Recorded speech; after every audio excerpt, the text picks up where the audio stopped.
Thank you for joining us today. We really appreciate you all. So today we have, before we talk about Face Youth, we have Dr. Chudi Ufondu, and we're supposed to have Naomi Brown, but due to circumstances beyond her control, her child is very ill. She's unable to join us today. So we wish her well. And then I know that Naomi is professional and she will join us. She actually sent a video, but I don't think we were able to, due to technical difficulties, we were not able to play it as well. And we have for music therapy today, NG the Great, who is also a music artist. I will read their bio when the time comes. So without further ado, I would like to bring up one of our co-founders and trustees of FACEYOUTH, Engineer Chinwe Chukura, to come and speak briefly about FACEYOUTH.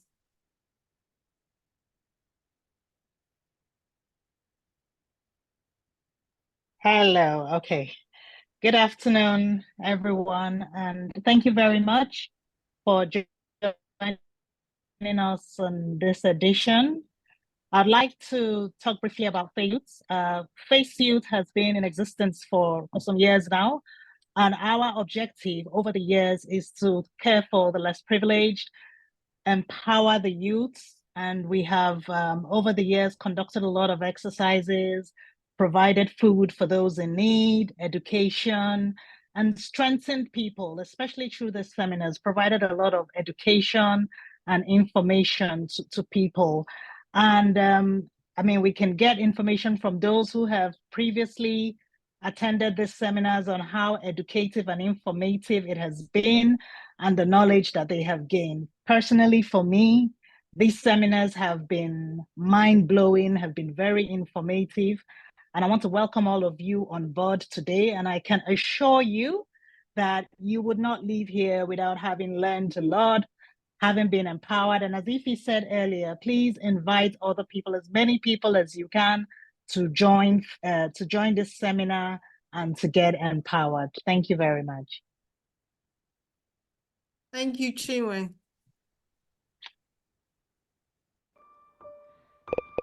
The Foundation for Advancement of Child Education and Youth Empowerment, FACEYOUTH, is a grassroots-inspired charitable organization with vested interest in alleviating poverty, promotion and support of quality education for the disadvantaged child, as well as promotion and provision of vocational and skills acquisition programs for the empowerment of youth. We believe that education and youth empowerment are potentially significant in contributing to the growth of every community. And it is this belief that inspired us to start a FACEYOUTH to bridge the gap in educational opportunities between school children in rural communities and more developed communities by sponsoring as many underprivileged students as possible, by increasing youth representation and involvement in the decision-making process, by promoting and developing entrepreneurial spirit among youth, because we believe that entrepreneurship is one of the pathways to ending poverty, by disseminating relevant information about issues concerning youth written by youth.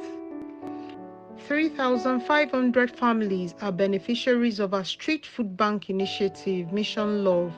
250 children are beneficiaries of FACEYOUTH Scholarship Scheme in Nigeria and Malawi, and over 500 children have benefited from the Back to School project between 2017 till date, where educational materials were distributed to 5 different schools in Nigeria. FACEYOUTH have also renovated and established 2 library projects at public/government primary schools in eastern Nigeria.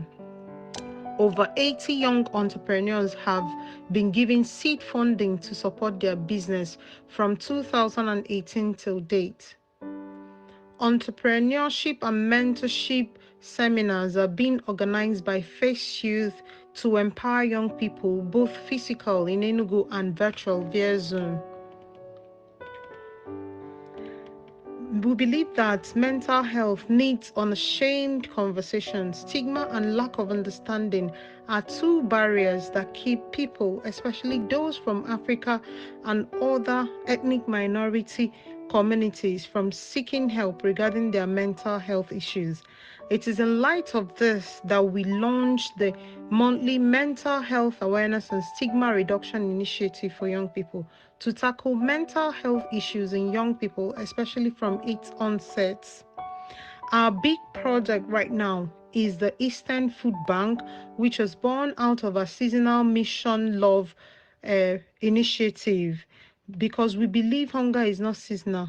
And another big project is our radio school project to take quality education to remote places with radio network in Africa.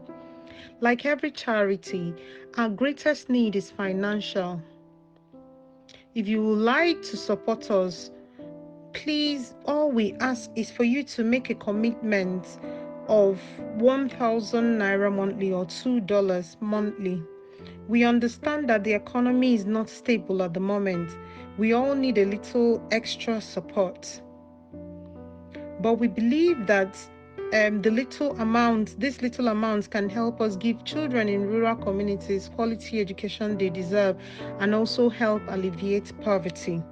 We promise to keep you up to date on our activities and how we are spending whatever donations or grants we get. If you can spare anything at all, it will be greatly appreciated.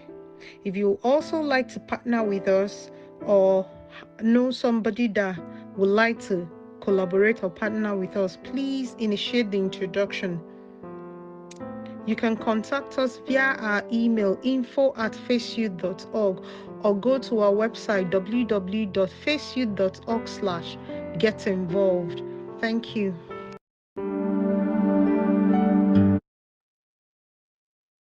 Thank you so much. Thank you for listening, guys. We are desperately looking for volunteers. So if you know you have the skills, like need graphic designers, we need administrative officers, we need social media managers. So if you like to give your talents in any capacity, please send us an email or contact me directly if you have my private phone number or on Facebook Messenger. I don't know where you got the contact, or through the person that shared the flyer with you. And I'm always open to talk to new volunteers who are willing to support us. Thank you. So moving forward, we would like to introduce today's keynote speaker before he takes the center stage. It's going to be an interactive session today. So we'll have one presentation and then we'll open the floor for you to ask any question that you have regarding today's theme. Okay, so I'd like to introduce Dr. Chudi Ufondu, who is a compassionate medical practitioner and maternal and child health specialist and motivational speaker. His specialties are maternal and child health, women's health, adolescent health, community health. He's also a motivational speaker and a life coach. If you are on social media, Facebook, and you don't know Dr. Chudi Ufondu, I don't know who you are following or who you know really, because he is very active on social media, sharing valuable resources, and he's been doing it for many years.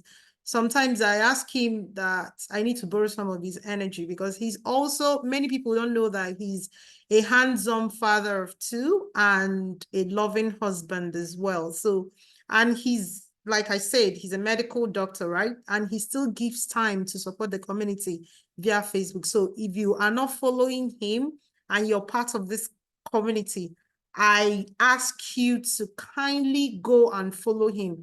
He's one of my greatest influencers, and his presence in my life has greatly influenced and inspired me. He's also one of us. He's one of our board members at Face Youth.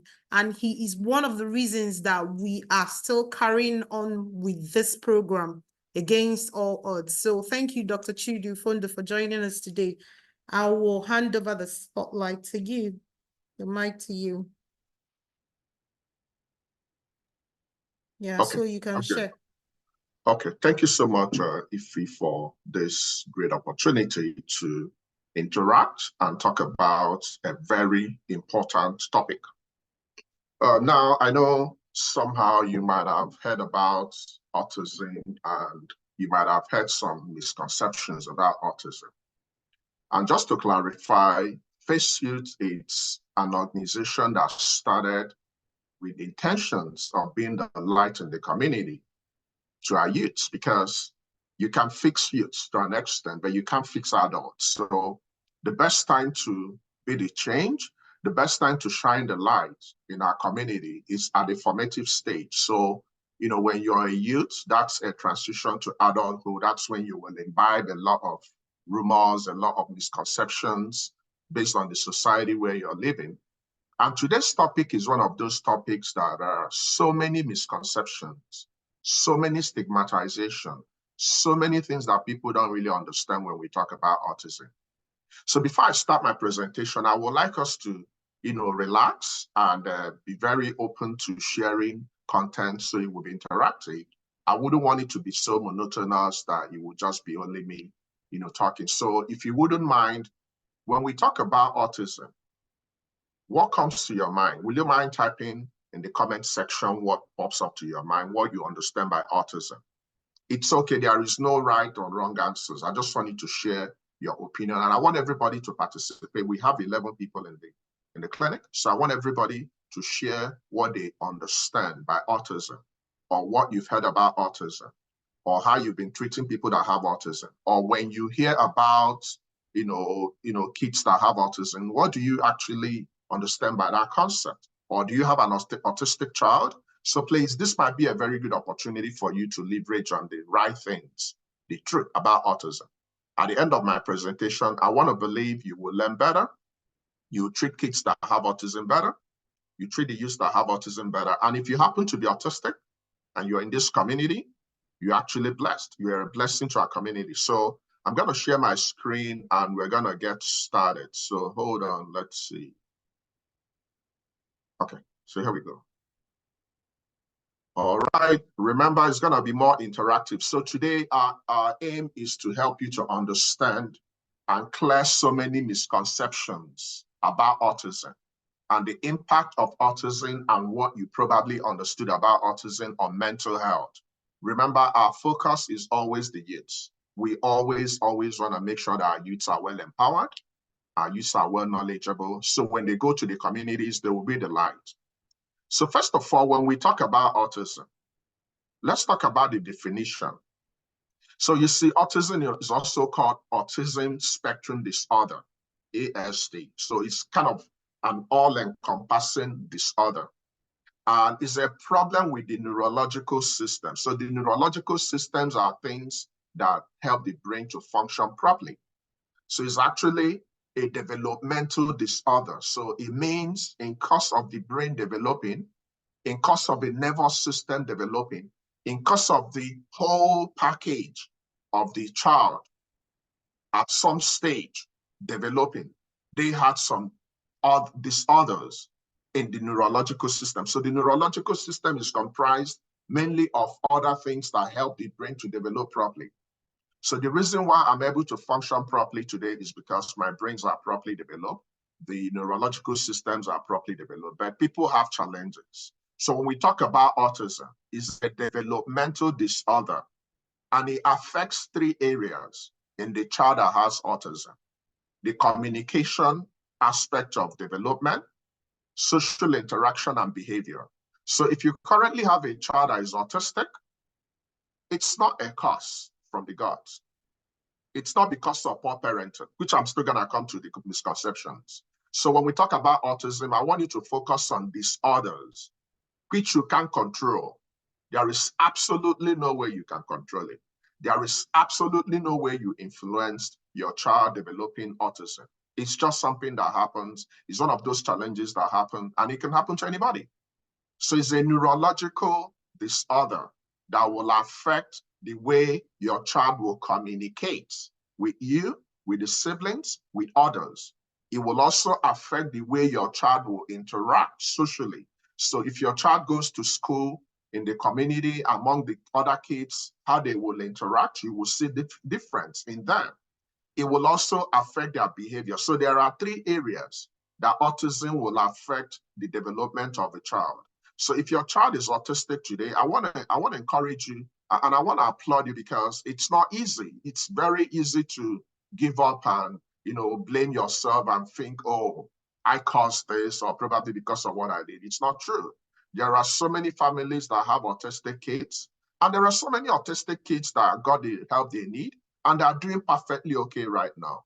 Unfortunately, there are so many misconceptions about autism, so many. Now, my intentions today is to help us to understand better, to know the truth from the misconceptions, so we can stop the stigma. Remember that Face Youth is all about stopping stigmatization of various mental health problems. So we need to stop the stigmatization. We need to stop the discrimination. Unfortunately, children that have autism are stigmatized, they are discriminated, and there are so many negative impacts on the mental health of these kids, because when you're not shown the love you need, when you're not accepted in your community, when you're not accepted in your family, when you're seen as the odd kid, it will impact that kid's development, and ultimately it will impact the kid's mental health. And when your mental health is affected, every other thing will be affected. Remember that your mental health will mirror your general health. So there are a couple of misconceptions that are very common out there in the communities. Remember, I want you to keep dropping your misconceptions or things you've heard about autism in the comment section, so I will address all of them. Now, number 1 misconception, which is pretty common. I've already seen one comment, the person mentioned Down syndrome. So just to correct you, Down syndrome is not autism. Down syndrome is an entirely different case, entirely different concept. Down syndrome has to do with chromosomal abnormality. So it's entirely different from what we are talking about today. But most times people use it interchangeably. Now, any kid at any stage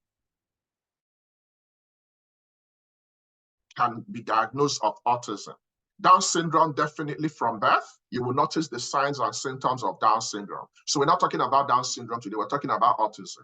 The biggest misconception about autism is the fact that autism is caused by poor parenting. Now, this is very, very wrong. It's not true. There is absolutely nothing poor parenting has to do with autism. There are a couple of other aggravating factors to a child that already has autism with poor parenting. So poor parenting can aggravate an autistic child, but poor parenting is not the cause of autism. Autism is a neurodevelopmental disorder. So that means when the brain was forming, when the nervous system was forming, it had a couple of disorders from the genetics. So the genetics are the things your parents bequeathed you when you were being formed. So when we talk about genetics, we talk about the genes from your dad, from your mom. So both of them will combine. So your mom will bring 23, your dad will bring 23 to make you 46. So in course of that, there might be some disorders. Now, there are also some environmental factors that might play a role in development of autism. It's a very complex phenomenon. So just to set it straight, poor parenting, it's not the cause of autism. Completely not true. So it's not caused by parental styles. However, if you have an autistic child and you're not parenting properly, you are gonna aggravate that autistic child's condition. It's gonna be worse. It's gonna have a poor outcome. So poor parenting can make an autistic child situation worse. Good parenting will make it better. So part of good parenting is attending events like today so you can educate yourself, especially if you're living in developed countries where we have so many misconceptions, so many discrimination, so many stigmatization, especially from people that call themselves Christians. So it's not unusual to be in a family and you have a child that have autism, and you go to church, you go to school, you go to your communities, and they see you guys as different. They think you're cursed. They think you don't belong there. They think you're odd. Meanwhile, it's a place you're supposed to find love. So there are so many ways we can start doing the right things, stop the stigmatization, stop the discrimination and the negative impact. Because at the end of the day, we want our kids to be better. So if you were growing up and you didn't get a couple of the good dividends of growing up, if you grew up in a very, poor, childhood outcome, it's going to affect your development, right? So assuming you grew up in Nigeria where you had a lot of struggles and you're currently in a different place, of course, you want your child to be better. So we need to do better so that our kids, which is actually a blessing from God, can also do better. It's what you pour into your community. It's what you pour into your child that will help your child to become a youth. It's what you pour into that youth that will help the youth to become a better adult. And when the youth becomes a better adult, then over time, all this stigmatization, all this discrimination, all the negative impacts would have defeated them. So that's number one misconception. I want us to stop immediately to have such wrong notions, such wrong misconception. The second misconception is, the claim that people with autism are unfriendly and unemotional. Now, this is also not true. The truth is, individuals with autism may have difficulty expressing their emotions. Remember the three areas I mentioned: communication. So even in the family, these kids might be, problematic in cause of relating with their parents, in cause of relating with their siblings, and in cause of relating with their extended family. So they will struggle with communication. They will struggle with social interaction, and they will struggle with behavior. And guess what? Even kids that don't have autism also struggle with all this. So it depends on the individual kid's personality and, genetic, environmental, and social factors. But it's not true that all the kids that have autism are unfriendly. There are so many friendly autistic kids out there. There are so many of them that have amazing emotions. So they might have difficulties in communication. They might have difficulties in social interaction, and they might have difficulties in behavior. I mean, can you name a kid that doesn't have behavioral problems? We are parents, we always want to protect our kids and, call our kids perfect and angels, but it's not true. Every child has every child has some behavioral problems, but it's what you do when you notice it. So they can be very, very emotional, they can be very emphatic, and they can be very, very friendly. So this is the fact. So it's not true that they're unfriendly. It's not true that they don't care. It's not true that they don't love, but they have problems developmentally that make them to present as if they're unfriendly. But when you find a common ground to this problem, you will also integrate them into the family. You will also integrate them into the society, and they can begin to benefit from the dividends. Now, another misconception about autism is the fact that autism affects only children. Now, this is also not true. Autism is a lifelong condition, and there are so many adults, even possible that in this gathering this afternoon, we have some adults that might be autistic. Remember, it's a spectrum disorder.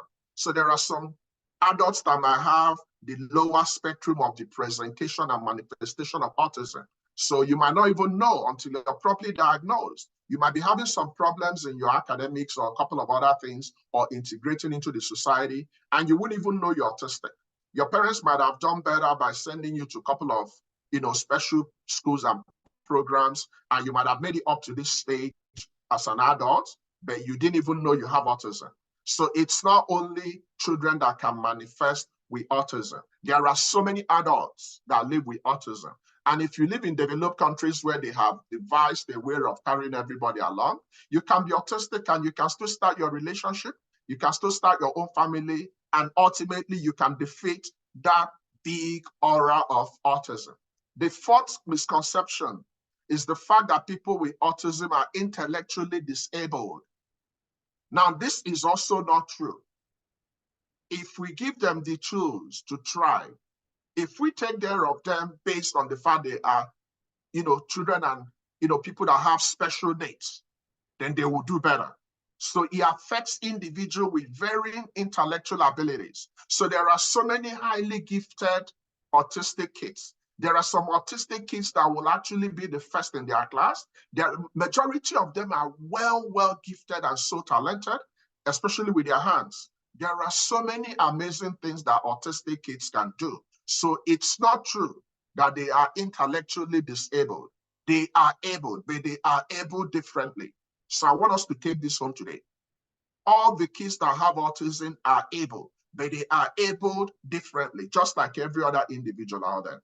So there are so many highly gifted, highly talented, multi-talented autistic kids that actually became adults. So it's not true that they are all intellectually disabled. There are some that might get it worse. There are some that might get it better. So it depends on the spectrum. So when you have a spectrum, it means you can start from the bottom, then you can get to the top. So just understand the right things when all these misconceptions are thrown at your face. So by the time you leave today's presentation, you're living better, you're living well informed, so you can be the light in your community. Now, the fifth misconception is the fact that autism is rare. Now, this is also not true. So I live in America, and I can give you the data in America. Autism is more common than previously thought. So when we look at the statistics, autism affects about 1 in 54 children in America. So think about that. That's a very big number. So think about when you bring out 54 children, and out of those 54 children, we pick one child that might have autism. That's quite a lot. So it's very common. Now, the problem is, if you don't have the tools, if you don't have the wherewithal to do the diagnosis, they can be misdiagnosed. They can be seen as evil kids. They can be sent to the prayer houses. They can be abandoned. Some of them can be killed. Because back home in Africa and other developing countries, we are always attaching things to spiritualism. So it's possible you've taken your child that has autism to the pastors, to prayer houses. They've done a lot of deliverance and all that, and the kids begin to have problems. When what the kid needs is actually care and good education. There are special education we have to give these kids, and they will do better. So autism, it's not rare. It's possible that your child that is currently struggling is autistic. Now, how can you know if that child is autistic or not? You take the child to a pediatrician. So thankfully, there's a special field of pediatrics we call developmental pediatrics. So when you take this child to developmental pediatric, they can diagnose autism based on the spectrum. And once it's diagnosed, they can begin to approach the management appropriately. So what's the bottom line? We have to be the light in our community. How can we be the light in our community in regards to autism? We have to clear all these misconceptions. It's very crucial. When we do this, we promote understanding, we promote acceptance, and we promote inclusivity. We have to include everybody.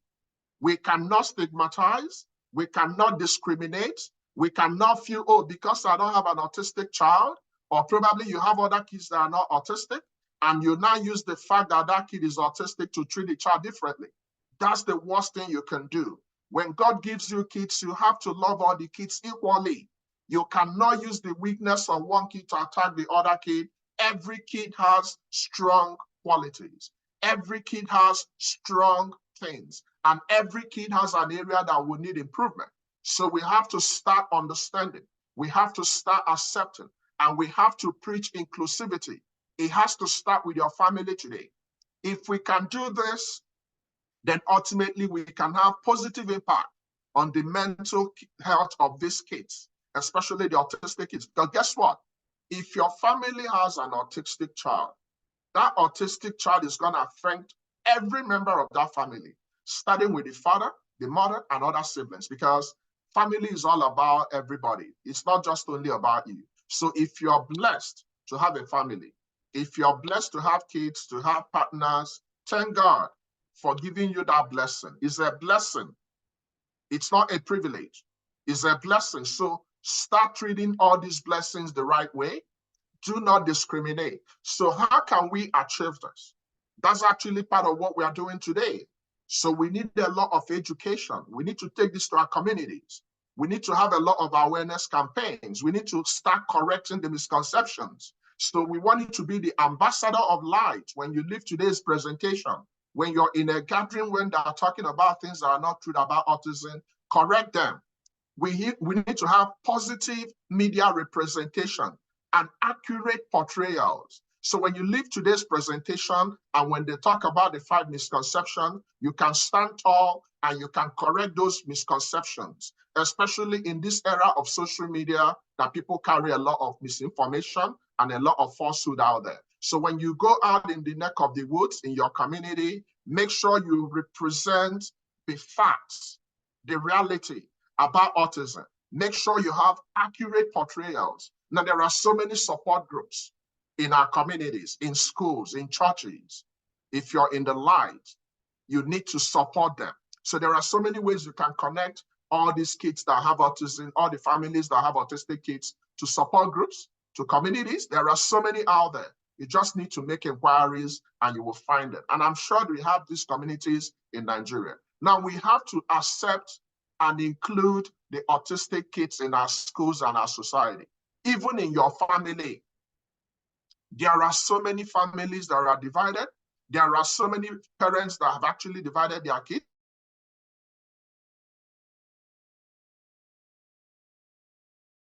And better gifts, they give them better privileges. You are dividing your family. That's not the right way. We have to place everybody on equal pedestal. We have to make sure justice and equity is applied in our schools, in our families, in our society. So we have to accept our kids the way God made them. There's a reason why God gave you those as autistic kids, because you're a custodian. You're just looking after God's property. All our kids belong to God. They don't belong to us. So we have to start correcting the narratives. We have to be more inclusive. If you're a teacher, if you're an administrator in school, if you're someone that can make policies, we have to make policies that will give the society the opportunity to include all the kids. Every kid matters. So we need to start being the example. We need to start being the light. And we need to have access to appropriate mental health services and accommodation. And there is no better place you can get this if not FACEYOUTH. So by promoting understanding, by acceptance, and creating more supportive environment for autistic youths, we would have thrived and we would have helped them to reach their potentials. Thank you for coming. That's my quick presentation. And I'm going to stop now to take care of your questions. Thank you. Wow, wow, wow, wow. Thank you so much, Dr. Chidi Ufundu, for that enlightening and amazing presentation. Please drop one key word that you learned from this presentation today, please, on the chat box. Wow, it's mind-blowing for me to learn that 1 in 54 children in America are diagnosed with autism. Yes, it's Chidinma, very insightful, very, very insightful, all inspiring. Amazing presentation. Thank you so much, Dr. Chidi. We're really grateful for you. So like you said, we want it to be an interactive session. Amazing. Praise. Thank you so much. Praise of FACEYOUTH. I also learned that the common misconception in Nigeria. I remember when he asked the question, what do you understand by autism? And somebody immediately typed Down syndrome. And he corrected that misconception. Please carry it back to your communities. A child with Down syndrome is a child with Down syndrome, period. It doesn't have anything to do with autism. I hope that with today's education from Dr. Chudi, this is why we do what we do. With the awareness that we have created, it is very important that you share the video. If you see it on Facebook, share it with other people. Yes, Dr. Blessing from AfroMedic. Yeah, we should accept them, starting with us. That's very important. I know a lot of parents live in denial, especially we African parents. And that's why I often say that stigma and lack of understanding are 2 barriers that stop us from seeking help regarding mental health disorder, right? So autism is a mental health issue. It is not a mental illness in any way, because once we've corrected that misconception severally. Even when I started this monthly mental health awareness initiative. Somebody mentioned, why of all things did you choose this course? You know, because our people, once you say mental health, what they think about is psychosis, right? Mental illness, which there's absolutely nothing wrong with. But I tell you what, all of us have mental health issue or have experienced it in one way or the other in our lives without consciously or unconsciously, without even knowing it, right? I'm no expert. Dr. Chudi is the expert. So the floor is open for your question. It breaks my heart when I see children struggling with autism and their parents are living in denial. I was at an event sometime a couple of weeks back, and this parent was screaming at a child who clearly is oblivious of what she's saying because she wants to prove that this child with autism is normal. It broke. I wanted to intervene, you know, the activist in me, but I didn't want her to embarrass me because she's already embarrassed her child enough. So I held back. But what I did was I reached out to one of our mutual friends who is also close to her to say, is it possible for you to reach out to her? Maybe she doesn't have an understanding of this child's illness. We can help her. We can help her get the help that she needs for this child, because this child obviously is on the spectrum, but she doesn't know. So I think Dr. Chudi did a great justice to this. But I would like Dr. Chudi to talk to us about a bit about ADHD. So because it's autistic spectrum, right? So the fact that we have children who are in the lower spectrum of the ADHD and children who are also in the hyperactive session, because your child may be hyperactive and you don't know that it's an autistic problem, right?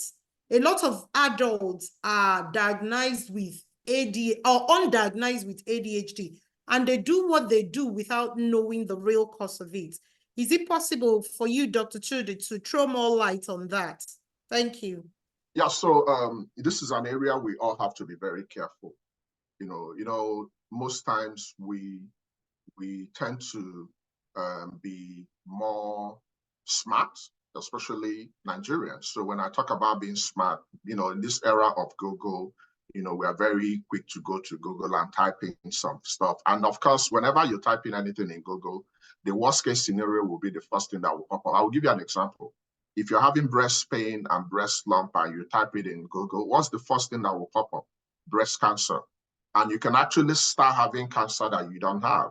So what I want us to do is to avoid, mixing things up interchangeably. And I'm going to just say this categorically. Autism is a spectrum disorder. That's why when I started, I mentioned that it's a spectrum disorder. When you have a spectrum, it means there's a range. So there's, from lower limit to upper limit. So people can fall into that range. So that's actually why it's called severity. So some people can have mild presentation based on the symptomatology. So symptomatology means how that person is presenting. So they can have mild, they can have moderate, and they can have severe. Now, it's the duty of the developmental specialist. Like if the kid is in the developmental stage of pediatrics, so pediatric doesn't mean the kid has to be a newborn. Kids up to before the age of 18 are still considered pediatric age. So it's the professional that will use the indices, that will use the criteria to make professional diagnosis. So there are criteria. There are things we look out for. And we take history and we do a couple of other things before we can arrive at a diagnosis. So, but autism, attention deficit hyperactive disorder, and Down syndrome, they are three different entities which can affect each other. So a child will be autistic without even knowing. The parent might not know. They might just be saying the child is difficult, and they might be making it worse by taking the child to various places that those kids are not actually supposed to go to. Remember, there are multi-factors that can affect this. It can be genetic, it can have some environmental factors, and it's poorly understood. So in medical practice, the good thing is what we don't know, we don't know. What we don't know will tell you we don't know it. We'll say it's unknown. So it's still not fully understood. It's still an ongoing thing, but I want you to make the distinction today that autism is not Down syndrome. Down syndrome is not autism, and attention deficit hyperactive disorder is not it. So you might have some elements of ADHD in some parts of autism, but be careful. We are living in an environment, we are living in a society that is over-medicalized. So there are so many kids that might just be having their normal developmental, their normal behavioral problems, like kids throw tantrum, kids act out and do all those stuff. But at the end of the day, they have love, they have care in them. So it's how you approach them. And depending on who you're seeking help with, currently is medicalized. So many kids are given medications that they don't need. So many kids that are just having their moments are classified as ADHD, and they place them on so many of these medications, which over time might have negative impact on their development. So please be mindful. Even when you go out there and you're consulting a doctor, don't be quick to accept all those prescriptions and all those medications they will give your kids. Play active role. Do your researches properly. Make sure you protect your kids, because you are the only person that will protect them. So don't be quick to jump into the bandwagon of giving kids prescription that early, because guess what? Once you start, stopping is going to be difficult. Once a kid is overprescribed, over-medicalized, that kid will run on that medication. Once you stop, it's going to have a negative impact on them. So let the professionals play their role. Don't go branding, naming kids what they are not. Each kid is unique. And guess what? David said something unique. Even kids that have autism bring something to the table that we don't have. So many of them are so gifted. When you see them draw, when you see them do certain things, it will blow your mind away. To the extent that you that think you're normal, you can't even attempt to do what they can do. So they are gifted, but they are gifted differently. They are able, but they are able differently. So we have to start treating them for who they are, because God doesn't make mistakes. So don't fall into the temptation of, medicalizing them or taking them to those special prayer houses and churches. They can only make it worse, and they will extort you. They will promise you heaven on earth. What your kid needs is love, care, and appropriate special education. There are curriculum they can use to do better. If they're struggling in their communication, there are specialists. There are people that are specially trained to help them to communicate, to help them to interact, to help improve their behavior. So please, don't act the doctor here. And even when you're taking your kids to the doctor, personally, I don't believe in quick fix. I believe in doing things the right way. So if you currently have a kid classified as, attention deficit kid, and you're currently on medication, be very, very careful. Personally, I don't go that route. If you noticed, as your kids develop, and you pour into them what you want to pour into them, you give them everything they need, they stay in good environment, you look after them, God will do the rest. Every kid struggle. We all struggled growing up, but we all turn out good. So that's what life is all about. Life is not a bed of roses. You're going to have challenges. So there is no family you wouldn't have one kid or the other, or someone that is struggling in all aspects of health. So let's remove all those putting everything together, lumping it together, calling people that, like in Africa, come on, we are so mean, and we claim to be Christians. We call all these kids that struggle imbeciles. We call them, we call them names. And we that call them names think we are better. And that's wrong. Even in churches, they put them differently. They treat the parents differently. And we claim to be Christians, and we claim to love, and you're calling God's creator imbeciles? It doesn't make sense. We need to stop, especially in this era of social media. For example, a kid that, let me give you guys one differentiation. A kid that is autistic will look like any other kid. But a kid that has Down syndrome will have the presentation of Down syndrome. So there's a way that kid that have Down syndrome will look.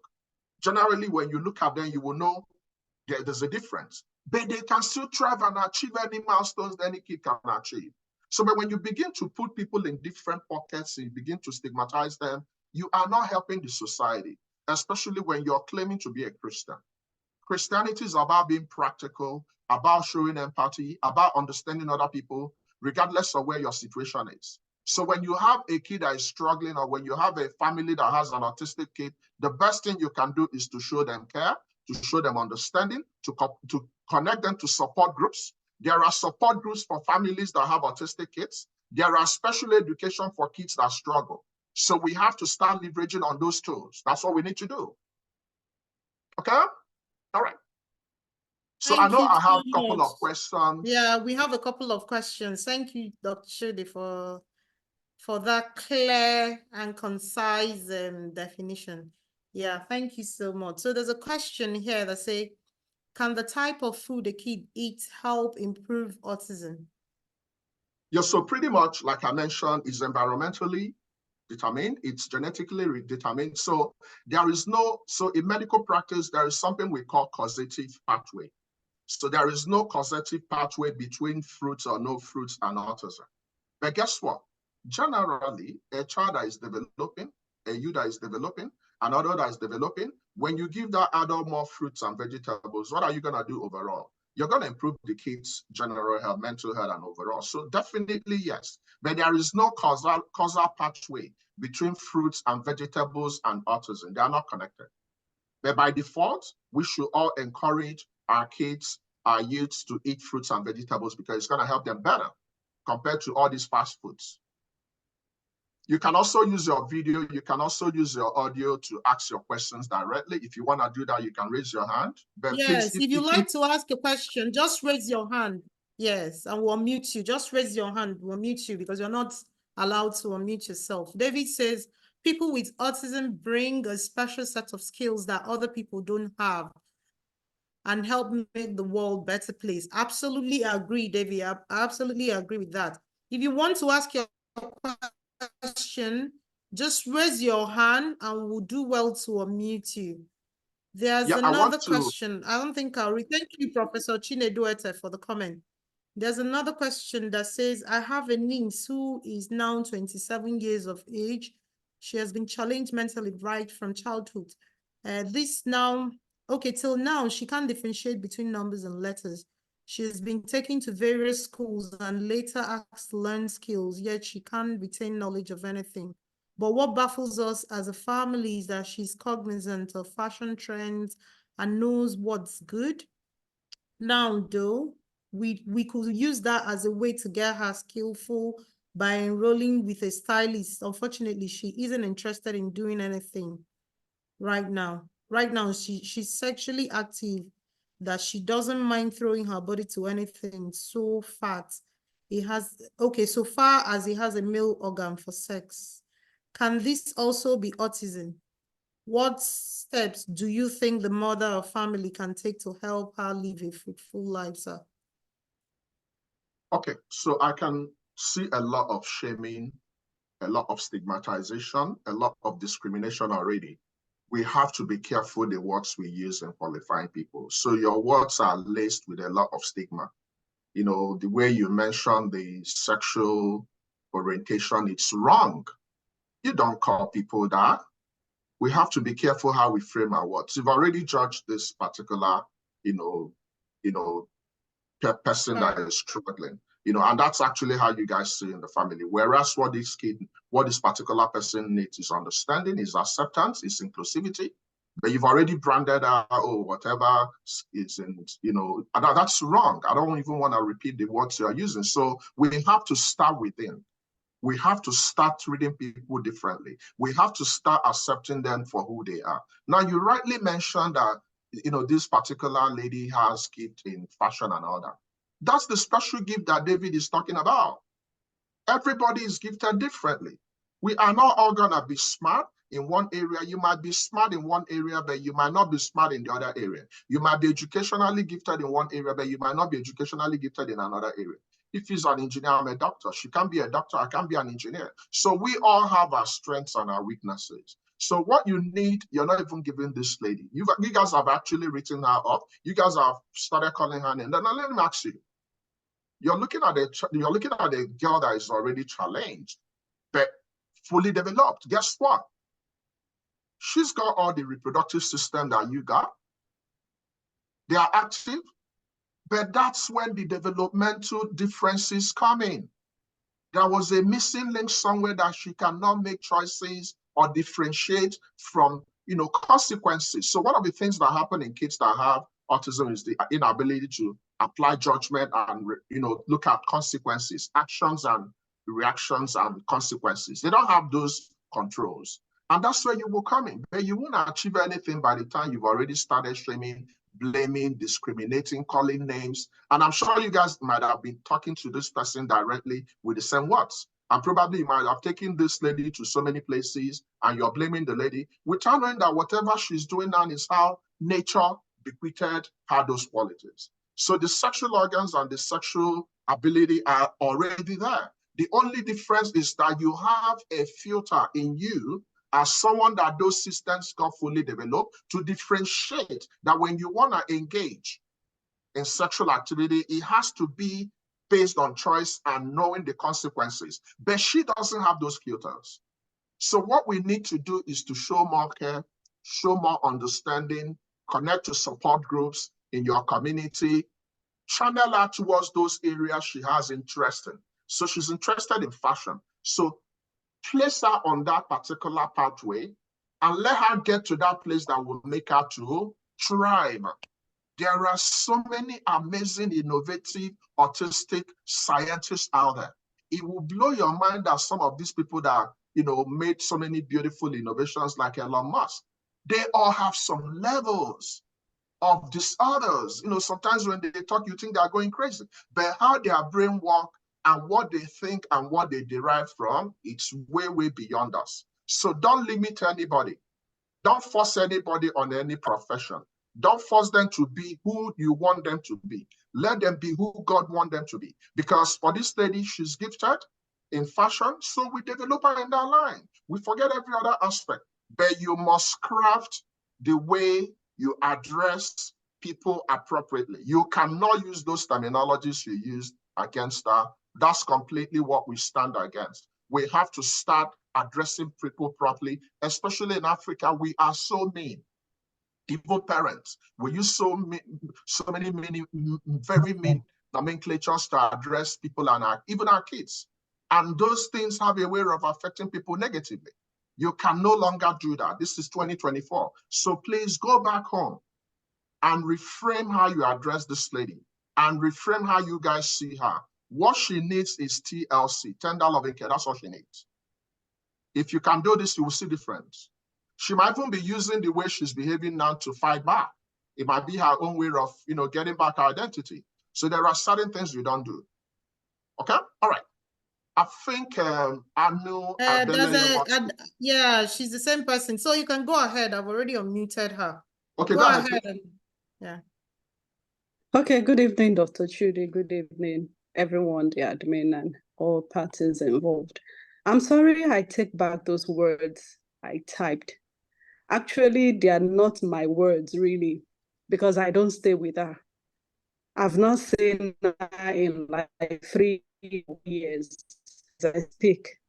But every time the mom calls me, the way she speaks is so hot. And in fact, I can say the entire family member, I'm not trying to hide myself right now. I'm the only one this girl wants to speak with.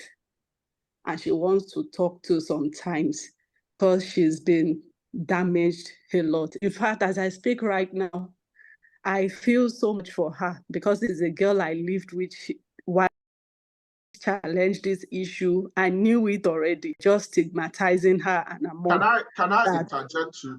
Yeah, hold on. What's your first name? Anu is my name, sir. Okay, now I'm someone that will tell you the truth, my sister. Look, we have to change. You can try as much as possible to retrieve the words you use, but you're part of the system. You're part of it. Now, if you grew up with this child and this lady, and you understood her struggles, and whatever they tell you, you will repeat it, you're part of the system. You should be the real light. So I'm not trying to put you to spot, but you don't use those words. You're causing further damage. So do you think that by the time the mother of this child finishes telling you stuff, the same person that wants to confide in you, you're using the same, words and, dictions to address, do you think she will be open up to you? No.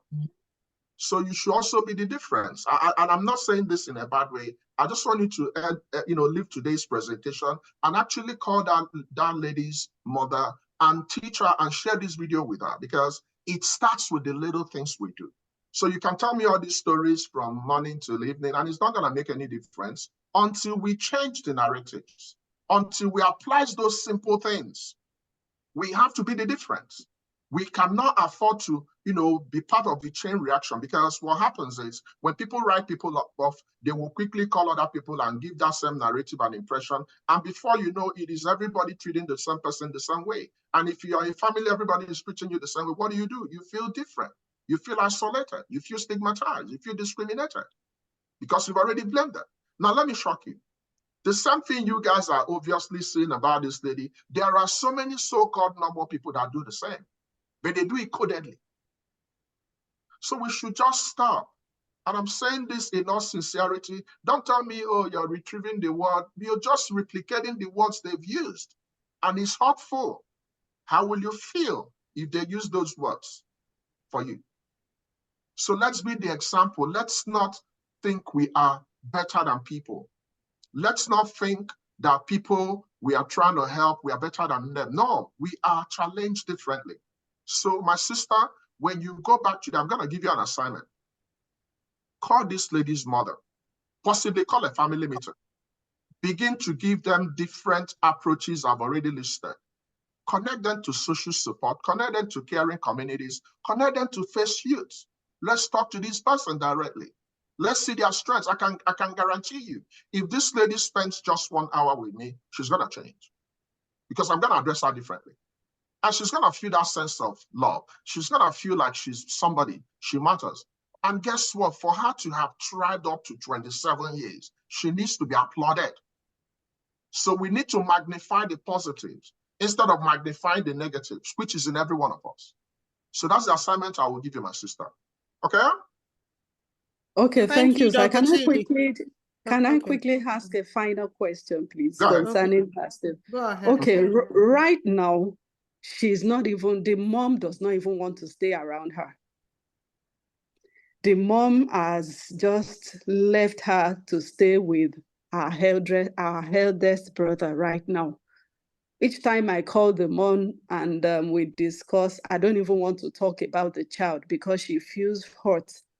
She's now trying to just stay away. For her right now, she just wants to work, get money, and take care of this child. She doesn't think her presence is important. So I don't know, how do you think I advise her mom that this girl needs the love and support of not just anybody in the family, but even the mother is as important as oxygen to her in this kind of because situation? she has the primary caring responsibility. Yeah, I've already shared. Hold on, please. I've already shared my approach. Very, very simple, very straightforward. I'm not someone that believes in ambiguity. What she needs, I've already shared. The mother cannot relinquish her parental role. If she's in this part of the world, they will completely strip her of that parental role. Guess what? There are some people that actually want to parent those kids. There are some people that want to adopt and foster those challenged kids. There are some people that don't want to have their own kids. The kids they want to have are people that have challenges. In America, there are some people that have 12 kids. All those 12 kids are challenged. But that's what God has placed in their heart to provide for them. So it's not about being normal and being complete. It's the way you frame things. And this mother cannot give up the role of motherhood and she's trying to complain and she's trying to derive the role externally. No, the change has to start with her. She needs to understand the role of motherhood and fatherhood. Fatherhood and motherhood is not a bed of roses. There are so many thorns and challenges that nobody talks about. And each family, each father, each mother has certain things that they don't share with people. But people are very good in projecting the good. They come out in social media, they share the good news and the concepts of all the so-called normal kids, which is wrong. So this mom probably has other kids and she feels that those other kids are much more her priority and she's, leaving the kid with the elder brother. Then she's no longer a mom. She shouldn't even be having the conversations. So what she needs is to have, I'm talking to you right now. You might be the light in this community. And I don't know if you're in Nigeria or if you're outside Nigeria, but you can actually be the light in this community. You can be the person that will connect them to FACEYOUth. You can be the person that will connect them to a good church, that will have a good community and a good support system. I want to believe that in Nigeria, there are so many people that still have conscience. I want to believe in Nigeria, there are so many charities that will care for these people, because if nobody is caring for them, then why do we even care at all? What's a mother? This is a baby she carried for 9 months. So the problem is her. She needs to rewire her mind, her mindset, her approach. If she begins to treat this lady differently, you will see a visible difference in the way she responds. We always fight back. Life is all about fighting back. So life follows three F's: fright, flee. So when you make people to build a barrier, they're gonna flee. That's what she's done. Okay. Thank you, Dr. Chidi. Thank you. We have another question. I have a question, please. Can autism be medically diagnosed in fetus before they are born? And what do you advise for a pregnant woman who their unborn have been diagnosed with autism? Wow. No, that's not true. That's not true. It's not a diagnosis you do in utero. Okay? Remember, it's a developmental problem in the neurons, the neurological systems, and the brain. So you can't diagnose autism in utero when the baby is not fully formed. That's not true. It's actually as the baby is developing and the milestones are not being met, and they begin to say, oh, this kid has hyperactive and all those stuff, the kid is not communicating. It's when they are supposed to have those communication, when they are supposed to communicate and interact and behave properly, that if they are not presenting that way, then we can professionally go and diagnose that. Now, can we diagnose chromosomal problems like Down syndrome? Yes. So those ones can, there are a couple of, stuff we can do when the baby is developing to see if the baby is gonna be, Down syndrome baby and other syndromes. So you're probably, mixing things up. Autism is not something you diagnose in utero. You can diagnose chromosomal problems in utero. So in utero means when baby. Yeah, that's a question. It was a question. It wasn't me. I asked the question. Somebody asked the question. And I think it's the same with the one that was asked earlier. Is autism stroke Down syndrome? You see, you are still grouping both of them. Autism and Down syndrome are different things. So I guess the question is autism preventable? That is on the part of the parents. That's another question as well. Someone is asking if autism is preventable on the part of the parents. No. Now, in medicine, there are things we call all or none. Okay? Now, developmental problems can happen to anybody. It's something that can happen spontaneously. Okay? Now, some of the preventive measures that may, to an extent, have impact on the outcome of pregnancies and all that is to make sure that you plan your pregnancies. So a well-planned pregnancy will have a better outcome. So what do I mean by a well-planned pregnancy? For example, remember I mentioned something about the environmental factors, right? So if you're a smoker, you drink, you don't watch your body weight, you don't, screen yourself from sexually transmitted infections, you don't go for preconception care. When you eventually become pregnant, you don't go for your ANC care, you don't take your vaccines, you have wrong conceptions, and suddenly the baby will just be born and you will expect God to do a miracle. No, that baby is going to have a lot of challenges. So it all starts from the stage where you have that intentions of being a mother. So in my community, guess what I preach? Once you're making love with a man, and you know that when you become pregnant, you're going to keep the baby, you have to start taking your prenatal multivitamins. So your prenatal multivitamins are things that will help to fortify what you're not getting in your diet. So for example, there is one component of the prenatal multivitamins that can make a lot of difference: folic acid. So if you guys follow me, I always preach about folic acid. So why do I preach about folic acid? Because you're supposed to take that folic acid 3 months before becoming pregnant and throughout that pregnancy. And if you don't take it, possibility that you might not have that deficiency in folic acid. And when your baby's brain and spinal cord is developing, they might not develop properly, and the baby can develop spinal bifida, which is an example of neural tube disorders. So what you do before you become pregnant and what you do within your pregnancy and your lifestyle, things you do can affect the outcome of your baby. So for example, if you're an alcoholic, You can have a baby that will have fetal alcohol syndrome. So you can have a baby, immediately the baby is born, the baby will present with fetal alcohol syndrome. So your lifestyle modification is going to be in the preventive measure. But there is no unique, oh, once you do this, you're going to prevent autism or Down syndrome. No. But we also know some factors that can predispose women to have some babies that will have Down syndrome. So for example, the older you are, the more the likelihood that the remaining eggs you have might be abnormal. So when they're abnormal, the possibility they will develop chromosomal problem is high. So there are certain things we know. There are certain things you can modify overall. So if you want to be a mother, you have to start early to live like a mother. You have to start early to behave like a mother. You have to start early to go for your preconception care. You have to start early to take your prenatal multivitamins. You have to start early to stop drinking, to stop smoking, to stop drinking, other things. But eventually, when you become pregnant, a good mother. So a good mother is a mother that will go for all her ANC. A good mother is a mother that will seek help when she needs help. A good mother is a mother that will have a reliable doctor, keep all her appointments, take all her vaccines. Ultimately, once pregnant, when she gives birth to the baby, make sure that it goes for all the developmental milestones appointment.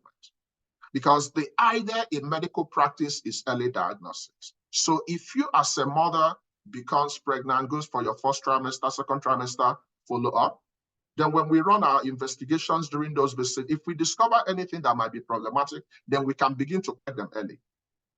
So that's the only way you can actually, to an extent, think about prevention when you talk about autism. Thank you, Dr. Chudi. I don't think we have any questions. Are we able to?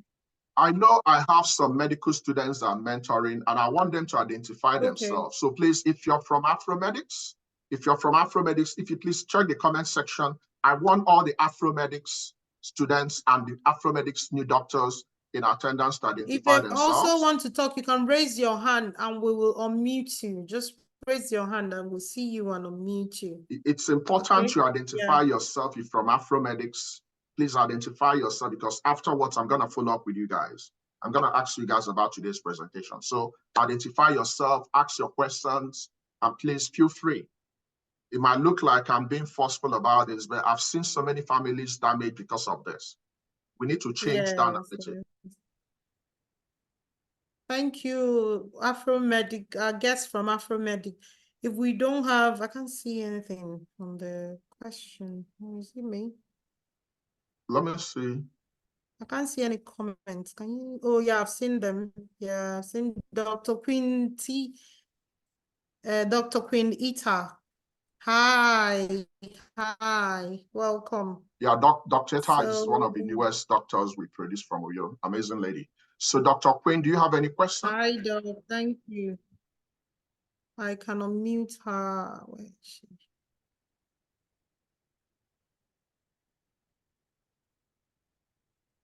And you see what I mean? You see what I mean? The same lady she says she doesn't have any questions, so it's okay. Okay, so the same lady, I'm just reading a comment from the lady that actually spoke. So the same lady that had concerns for her daughter is actually a single lady. So can you see something there? So it's social determinant. So she's a single lady that probably gave birth to this lady as a single mother. And instead of imbibing and embracing, you're now trying to exclude. So think about that for a moment. So there are so many people that might have called you names, or they might have treated you differently because you're a single mother. People don't just want to be single mothers. It's things that happen in life. So let's not use our situation to attack people or to attack ourselves. Because guess what? Before you attack people, you would have attacked yourself. You would have lost confidence in yourself. You would have felt that you're not worthy. So that's how people go out there and they project themselves to other people. Okay. Yeah, we have a question from Abby. Say, can delayed speech be termed autism? No, come on. Let me give you guys an example. There are some kids are wired differently. And I'm going to shock you guys. There are some kids that will just not speak. Now, there are some factors that will enable kids to speak early. If you're in your first pregnancy and you isolate your kid is the only person you interact with, it's going to take a long time for that kid to talk. But guess what? If that kid has some siblings or some people in the family and everybody is talking like parrot, that kid will even pick up so many languages that will shock you. Now, guess what? There are some kids that will struggle with speech. They might need speech therapy. But once they pick that speech ability, they will be parrots. You can't stop them.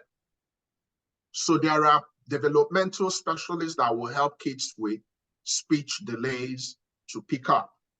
Speech delay might be a component of the developmental problems, but it's not only diagnostic of autism. There are so many normal kids that will have delay in milestones, not just speech. And once they receive what they need, they will feel better. Thank you for that. We have, it says it's Ajibai Victoria from Afromedics. The session was amazing. No questions for now, sir. Thank you, Victoria, for joining. Thank you so much. Anu still say it was when doctor said she's seen other children. Okay.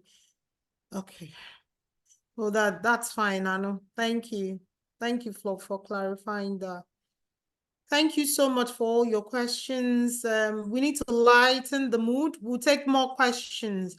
But right now, we're going to go to music therapy. So we'd like to bring up NG the Great to serenade us a little bit before we continue again, because it's been an amazing and tense session. So we'd like to liven it up a little bit. Angie the Great is an Aberdeen-based singer-songwriter, author, and a blogger.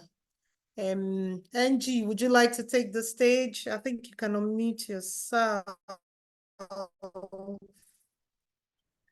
Yeah, good evening, everybody. Yeah, good evening, everybody. It's night. Good evening. We can hear you. Go ahead. Okay. But we can't see you, though. I don't know if it's me. It's just because from here, it's not quite clear. Okay, that's fine. Yeah, it's not quite clear from here, unless maybe I can have my picture, not the picture that I had previously up there, because it's not quite clear from here. I don't know what happened. It's no showing problem. Just go ahead. If you're having technical issues, we have a backup music to play. Then we can play. But go ahead. Yeah. Yeah. I just want to thank the team for the invite. I want to thank everyone listening. I want to thank the Dr. Ify and everybody for their time. I just have a song. It's relatively new, but I hope you enjoy it. And we just want to thank God for a few minutes. And I just want to contribute to the autism and Down syndrome issues. It's just sometimes we can't tell what happens in life. No one would ever want such problems, but once it happens, what I do is to pray, and then I'll go to the doctor. Like doctor said, we have to go to the hospital, we have to listen to advices. So my contribution is just, yes, there is the hospital, yes, we have all that in place, but I think a little prayer is not a bad idea, if you're a Christian, but if you're not, it's fine. But a little prayer, I think, would encourage you to cope in such situation. That's what I would think. I just want to thank you. I've got a song. I hope you enjoy it. I haven't done this song before. I will just try and do it for today, and I hope you love it. This is Enjada Great.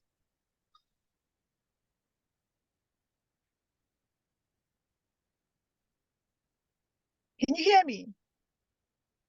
Yeah, we can hear you, but yeah.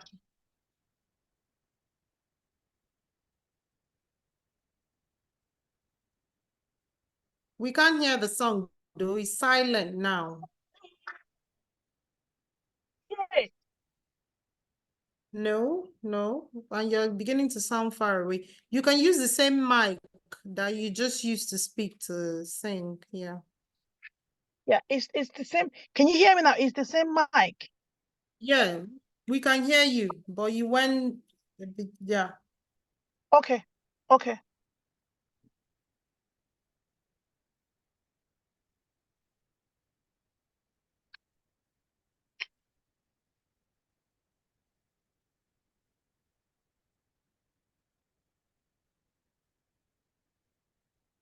We can't hear you. If you're singing, we cannot hear you. It's silent. Yeah, now. No, we can't. Yeah, here I am. Here I am. Oh, here I am. At your feet, Lord. Here I am. Here I am. Here I am. Oh, at your feet, Lord. Your mercies are true. Your mercies are true. Your mercies are true. Your mercies are true. Your mercies are true. Your mercies are true. Your mercies are true. Your mercies are true. Here I am. Here I am. Oh, here I am. Oh, I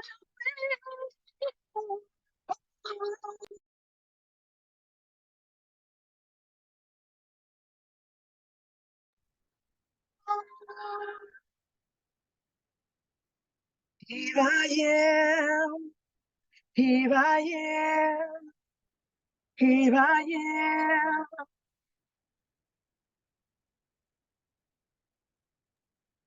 Thank you so much, Angie the Great. Thank you so much. So we are going to I wasn't share a sure. bit of music. I wasn't sure if you guys can hear me. I wasn't sure what's happening. I think it's from the network. So I'm hoping that were you able to hear the songs? I'm not sure. I'm not sure if it's from me, but that's okay. So we are going to play a bit of a clip from one of our board members as well as our table canary. So we'll play a song. It's okay to my version of Rebecca Ferguson's Glitter and Gold. This song says a Can you hear special this song okay? to me, and I hope it will to you as well. Enjoy this performance. Cheers.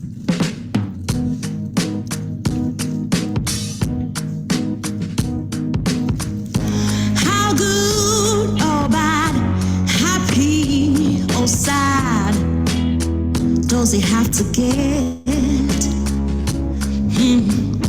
Losing yourself, no cry for help, 'cause you don't think you need it.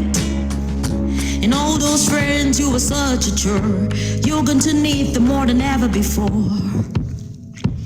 All that glitter and all that gold won't buy you happy when you've been bought and sold. Ride you white horses you can control with all your glitter and all of your gold. Take care of your soul, take care of your soul. Oh, oh, ooh, I tell you, my brother, my sister, take care of yourself. Yeah. How high, how low, how on your own are you going to get? Because losing your soul will cost you more than this life you're paying for. And all those people you they try to impress, they're not good at there when you miss your steps. All that glitter and all that gold will buy you happy when you've been bought and sold. Ride you by mercy, you can't control with all your glitter and all of your gold. Take care of your soul. Listen, one day you know, say there is no gain without pain. If you rely on yourself alone, you fit to regret and end up alone. Woo, you know, say you will get love if you show love. Always keep on keeping on and remember where you're coming from. 'Cause all those friends that you left behind, you fit to need them when it's cold outside. All that glitter and all that gold won't buy you happy when you've been dead and gone. Only your hard work and the love you show will be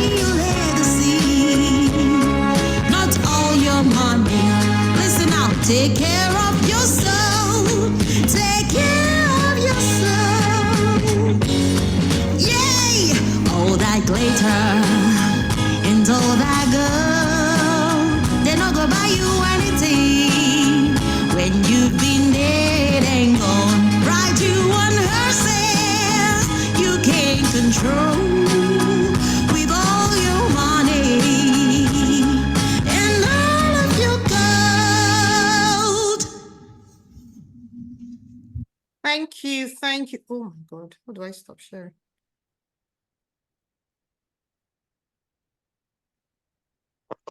Technical difficulty.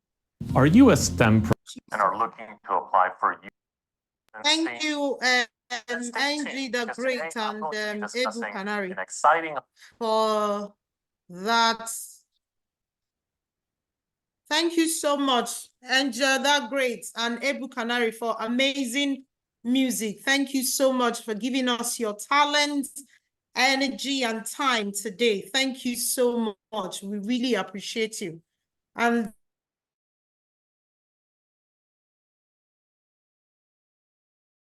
leave. Thank you, Dr. Chudi, for the amazing presentation once more. And thank you, everybody, for joining. We are grateful for you, and we hope that your feedback is valuable to us. If you can just leave your feedback, I forgot to pin it.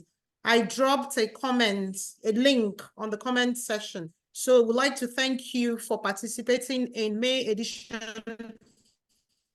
of the FACEYOUTH Monthly Mental Awareness and Stigma Reduction Seminar. We value your feedback. Please share your thoughts and suggestions at the link that was provided. I'm going to reshare it again to help us enhance the future seminars. Also, mark your calendar for the next seminar on the 15th of June. Wow, that's actually Dr. Chidi's birthday. Wow, we're going to have FACEYOUTH party. Wow, wow, wow. So we'll see you guys on the 15th of June. Invite people. There will be cake, eh? We're going to have a FACEYOUTH party on the 15th of June, yeah? I can't believe it. This is the first time our seminar, since we started 3 years ago, is falling. Dr. Chudi, you can't avoid it, eh? I'll tell your wife, you cannot escape this one. You're coming. We're going to have a FACEYOUTH party. Yes, so thank you guys for joining. Thank you.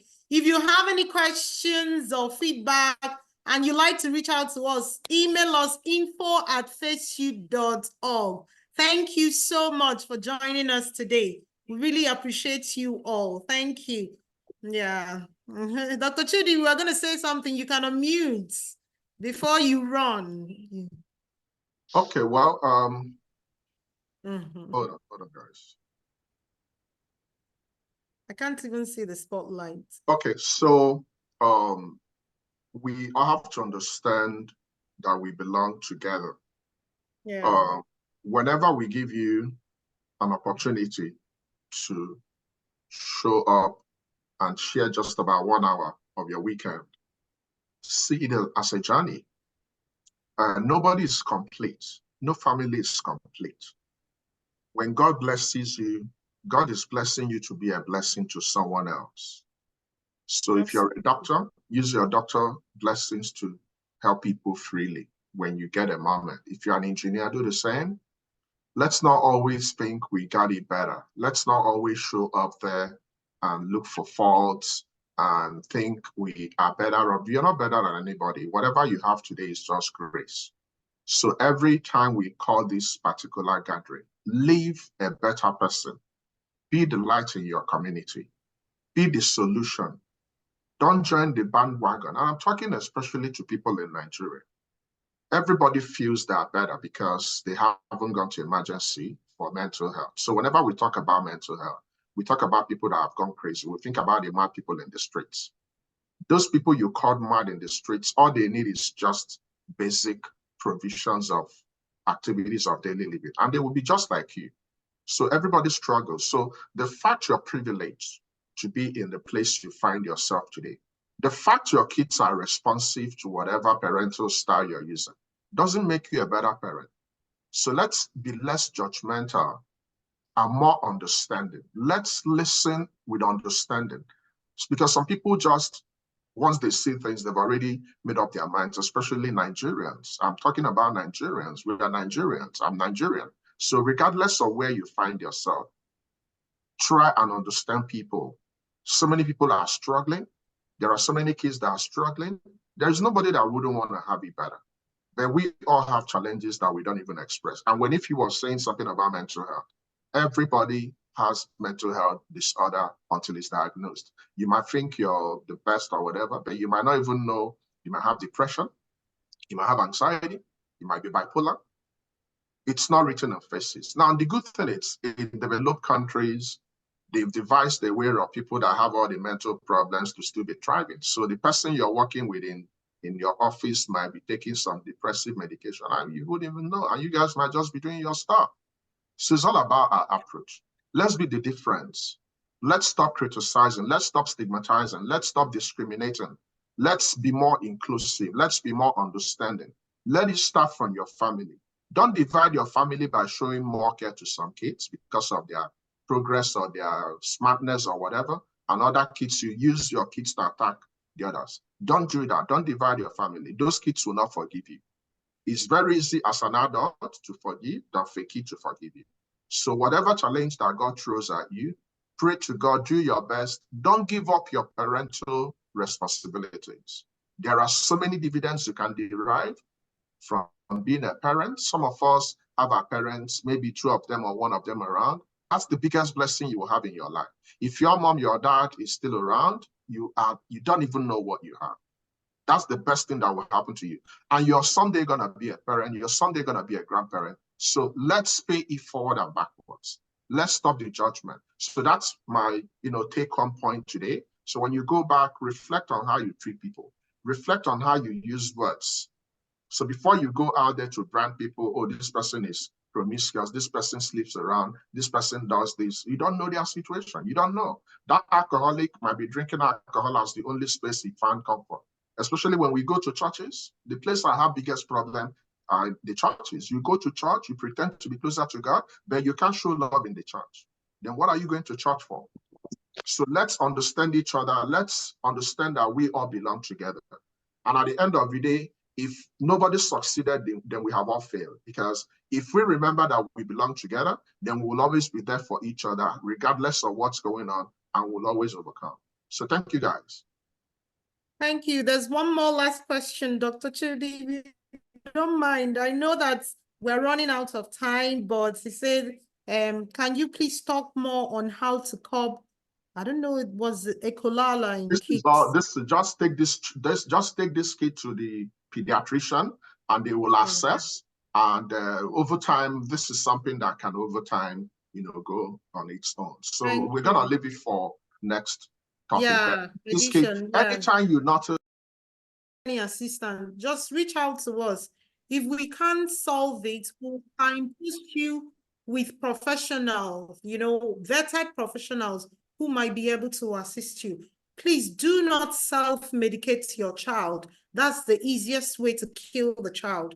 Go and seek professional help. The prayer house is that prayer changes things. I agree, I'm a Christian, but we are not a religious organization. And I keep saying this, I believe in God, but the Bible also says that faith without work is dead. So you need to seek help. God gave those professionals the knowledge. Please, please seek help. And until next time, thank you so much for joining us. We really appreciate each and every one of you. Oh, Dr. Chudi, want to have one more? I'm just so I know some people that do not have medical background might be wondering what echolalia is. So pretty much it's part of what some kids. So it's part of what some kids will go through. So it's an automatic repetitive, non-voluntary repetition of words, of phrases that anyone can say. So if you got a kid that presents this way, just take that kid to the pediatrician for assessment. So once again, it's an automatic, non-voluntary, so they are not in charge. It just come. They will keep repeating words or phrases over and over again, and it might get you worried. You might think your kid is going crazy. Take that kid for assessment. thank God in this era, there are specialists for all problems. So I just wanted to clear the air on that particular echolalia, okay? It makes sense because I never even heard about it. So we learn every day. So here, it's an open community where non-judgmental, no stigma, we learn, we unlearn, we relearn. So you think you know, nobody knows it all, okay? So until next time, thank you for joining us. Remember to tell a friend about this program. If it has impacted you, please leave a comment on our social media pages so that some of our funders will see, because we are losing funding because they're not seeing the impact of the program. Thank you. Dr. Okay, hold on. My colleague and a co-mentor. Yeah, I will make her. Go ahead. You can unmute yourself now. Yeah. Yeah, Dr. Uzi, go ahead, please. Okay, good evening, everyone. Good evening, Sorry, Dr. yeah, thank you. We can hear I you. wanted to be here on time, but I was on transit, so I was having network issues. Just got to where I was going, so it's a bit stable now. Okay, so thank you, Dr. Trudy. Thank you, FACEYOUth. Today's topic is something that resonates with me a lot because I have my second son is autistic, so it's something I really wanted to join in on time and just share with you guys. So I just wanted to, since it's almost time to end, I just wanted to just encourage to have anyone here that has a child or a sibling or relative that has autism or any of the spectrum disorders, that just to encourage them that it's not it's hard, yeah, sometimes to follow through and to sometimes start asking questions and asking yourself whether you're doing enough or not. But most important thing is to seek help when you need to seek help and on time, because sometimes most of these special needs can be managed, and then of course that a number of people that have special needs that are all around the world doing marvelous things, so it's not something that it's not a like say end of the road kind of thing. So it's something that you just encourage yourself every day. Sometimes you feel down. Sometimes the person that has the child, or maybe your sister or your brother or uncle or somebody, feels down. So getting this exposure helps us to encourage them, every step of the way. And getting exposure also gets to tell them that, okay, see this thing that you're doing for this child that's not in the right direction. I think I have an idea on where you can go to get the right management for this your child and all that. So it's just what I say, what am I looking for now? Just encouraging you to continue moving in the right direction, because I believe that everything will work out well at the end of the day, because it's not and then some people ask the question, when will my child get healed, or when will my child become normal again? It is normal to be a neurodivergent child. It's not something that you say. I mean, we are all here with different strengths and weaknesses. Likewise, those children, the neurotypical ones and the neurodiverse ones, all have their strengths and weaknesses. So it's left for us as parents or as siblings or as caregivers or as cousins to identify those special skills that they have and encourage them to improve on those special skills. A lot of them are good in sports. A lot of them are good in coding, mathematics, and everything. Even though some of them might be non-verbal or verbal, most important thing is to get to know the child, identify, or the child or the adult. I mean, it mustn't be children. It can be an adult that's autistic or has ADHD that you just found out.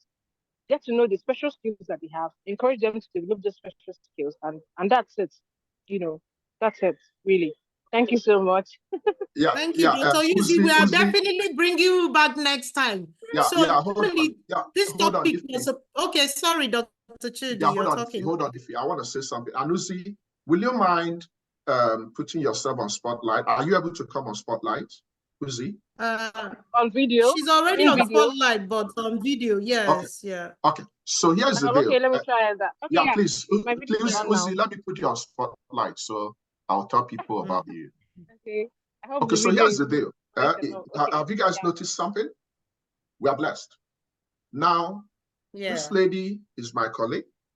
She's a medical doctor, powerful in so many ways. She just jumped back to UK.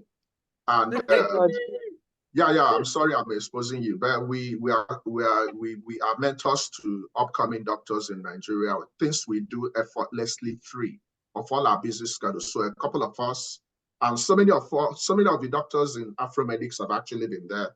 Kayode, Oge, Uzi, I think it's only Uche and a couple of others that haven't really been there. So anywhere we can bring the light, we always want to show the light. But I wanted to tell you guys about this lady. You see, as Nigerians, we always want to hide, right? We always want to project that everything is perfect. But this is a doctor, an acclaimed, classic, quintessential doctor that knows her stuff, that is being the change in communities in Nigeria. And she continued, free of charge, coming out to tell you that her own kid has autism and she is on top of it. And she is discovering the skills. Now, how else do you want to get it? How else do you want to talk about it?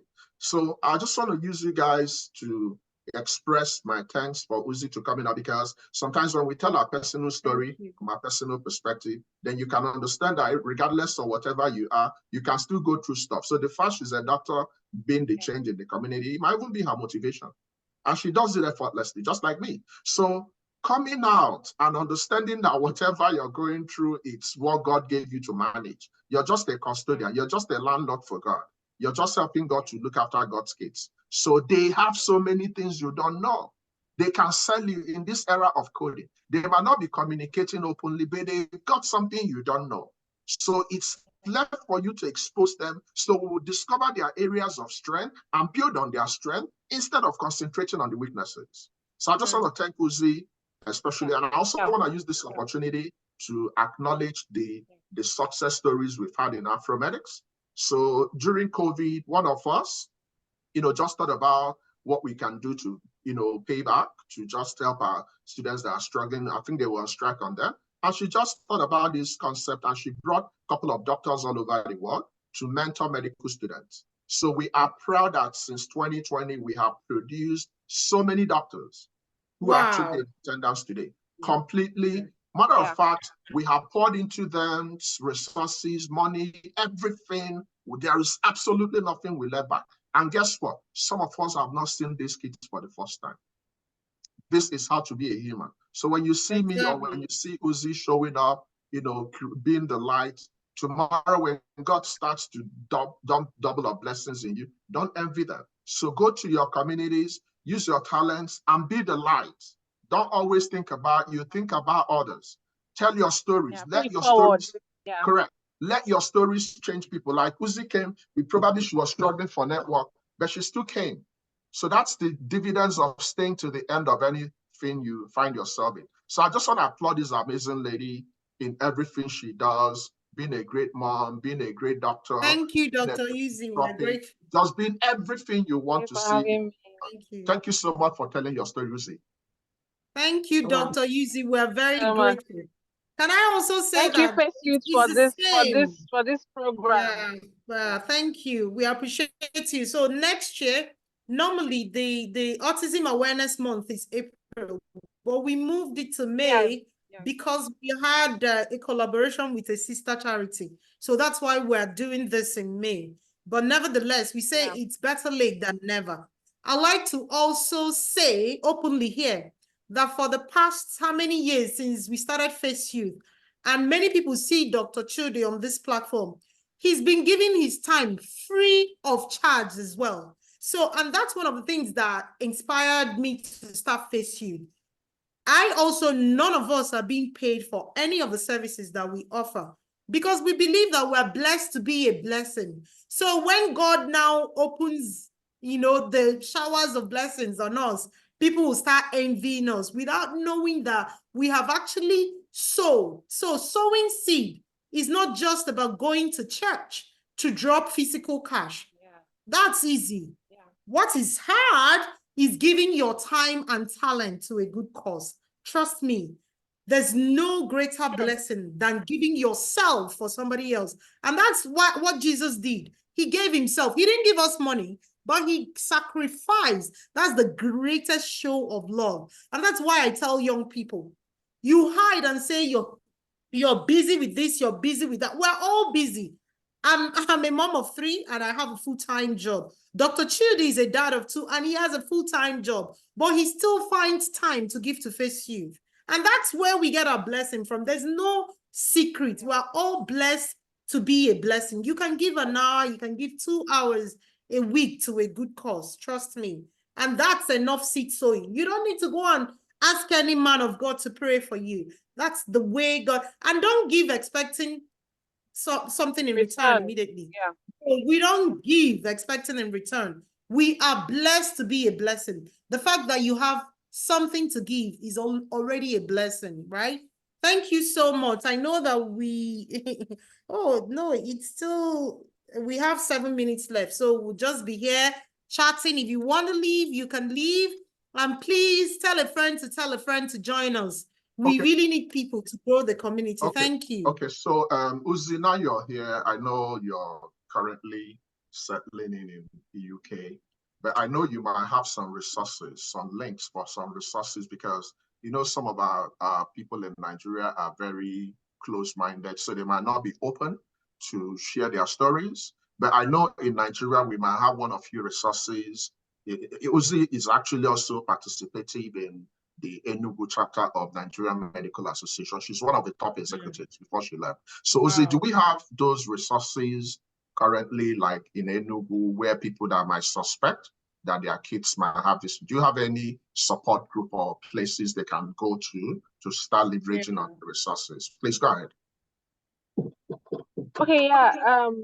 You know, before my child got his diagnosis, so we're referred to Port Harcourt, Benin, Lagos, because that's where, because to be fair, to be frank, most of the therapists are not, there are not so many of them, right? So even if you get a diagnosis from the neurologist, pediatrician, you still have to follow up, you know, with the speech therapy or occupational therapy or whatever therapy the child is specific to the child. So currently in Enugu, there's a foundation in Enugu, so I'll get their link maybe later on and then share. Okay. That was where my son, you know, got his first help assistance, maybe put it like that. And then he was there with them. We were with them till we left Nigeria. Okay. So and they were good.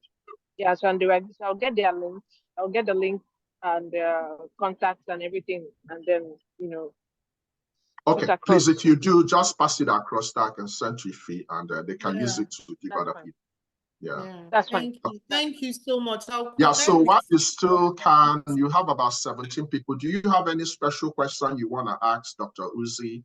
Please leverage out, because in Igbo, we say Anya Fulugo. So now we have a Simioka, ask our questions, and let's we have 5 more minutes to close the room. Yeah, so you can go ahead and ask your question. I can ask Uzi one of your questions. So Uzi, how were you able to navigate that shock of a mother that had beautiful dreams for your second child, and as a doctor, you've been the light in the community? How were you able to navigate through that shock of learning about this diagnosis, and how did the other siblings cope with the challenge that your child has, especially the big child and the younger child? Please go ahead.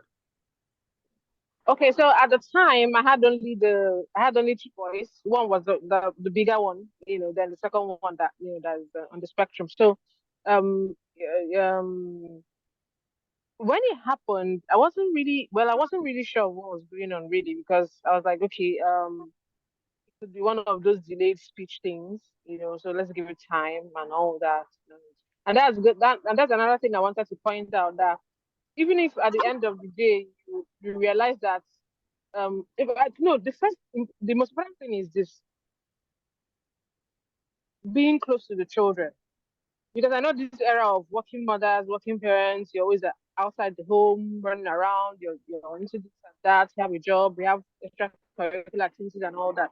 And then the nannies or the helps or the grandmas are the ones that take care of the children and all that. So most of the time we get to miss these things when they happen. Okay, so another pointer, another thing that helped me was maybe because of the area of specialty I had, I was always around, really. So I could notice that there was something wrong, but I said, like, let's give it time. That's human nature, not the doctor nature now. The mother nature took over. Human nature, yeah. Yeah. Yeah, let's acknowledge the fact the doctor nature would have been like, let's start going. That was diagnosis, was this, let's examine and all that. But the mother nature took over and said, let's give it time. It's nothing really. Let's And you were So binding and casting within this period, right? oh, definitely. That's why I said the mother nature took over now. The mother nature, the African mother nature. Let me drive it home, okay? Not my passion came up and all that. So you can imagine all sorts of things. And so over time I was like, okay. I talked to my colleagues that are in pediatrics. I'm a community physician. So we're like, okay, it could be this, it could be that, it could be that, but let's watch out for certain signs that could, narrow it down to what we're thinking about. And then when I started paying closer attention. When I started seeing those signs, I was like, okay, fine. This is what they talked about. And at this point, we need to just throw away the whole African mother thing. Let's nail this thing and know what exactly is going on and knowing how to go with it. So we got to the neurology department, got a diagnosis. Initially, they were querying ASD. They had ADHD also. So, but the worry there was after the diagnosis, what next? Okay, where do we get support from and all that? And it was a worry for me because I was in my mind, I was thinking, okay, if you go to Lagos, that means you have to relocate because I can't be shuttling Enugu to Lagos to go and go for appointments and That all that. help. If you go to Yeah. Port Harcourt, that means it has to be relocation. And of course, it has to be the mom that will step back.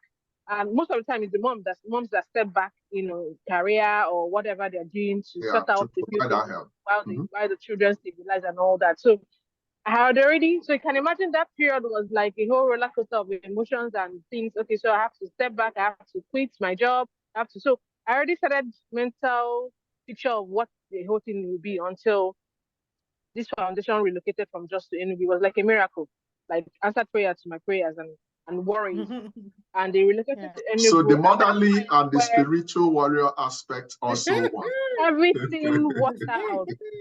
Everything worked out. That's it was a miracle, really. They just at that Yeah. point they relocated from Just to Enugu.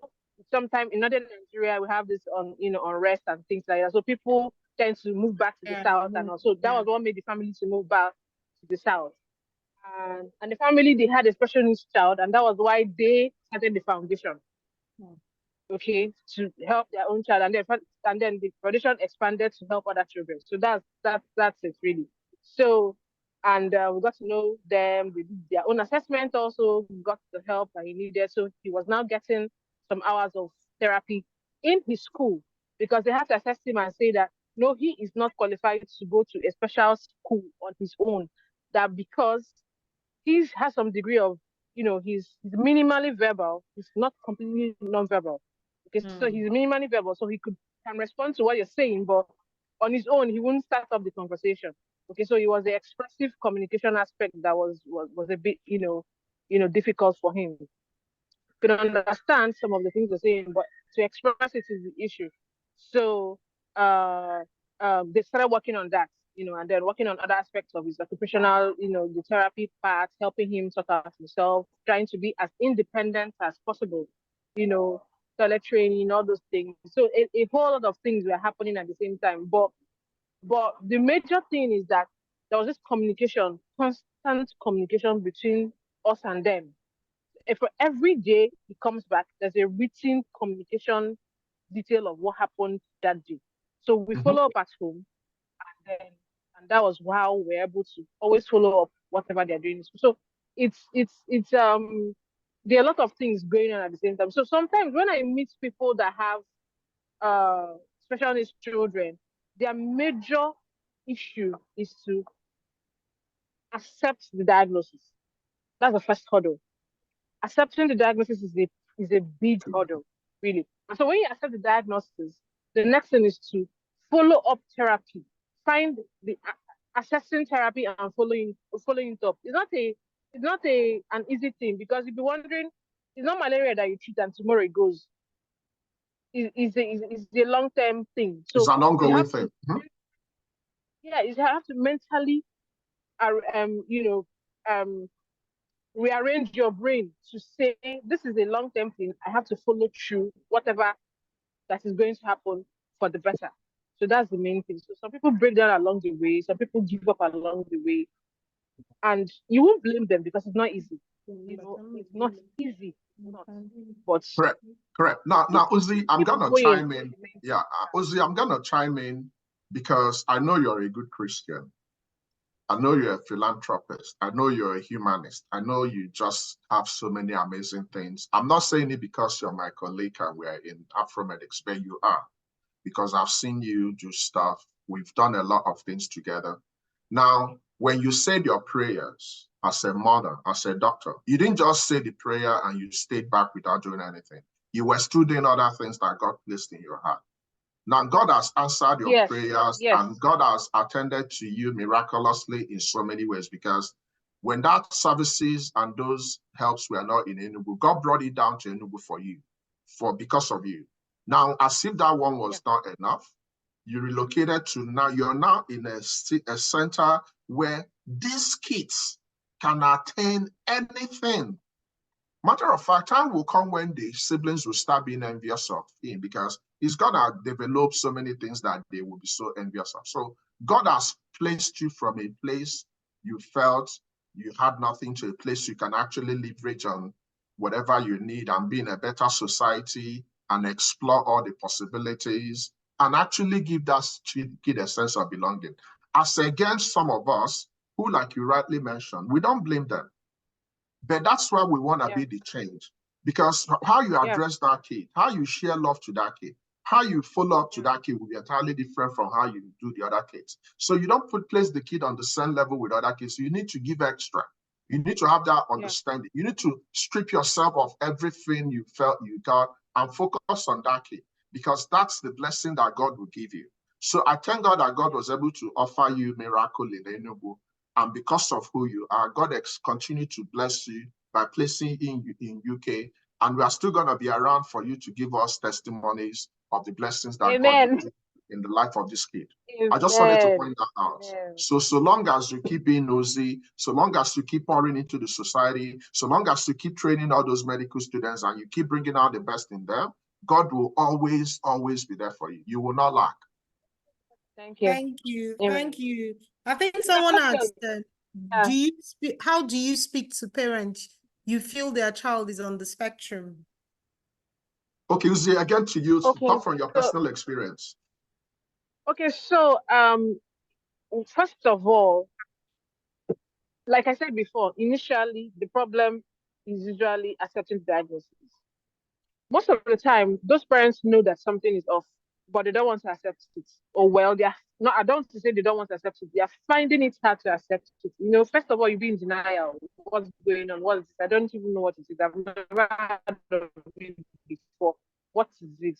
My village people or something. You understand? So first of all, you have to get to know the person you want to talk to. That if it's a one-on-one, as against like you're talking to, I'm talking to a group of people like I normally do in my community outreaches. So if it's a one-on-one, it's a different approach. If it's a group discussion, it's a different approach. So for a one-on-one, if it's maybe your friend or your friend's neighbor or somebody that says, okay, come, I want to introduce you to this person that I know that will help you talk, she has experience, she has a child that has, so listen to her. So it's different. So you start by asking them, what do you know about the condition in the first place?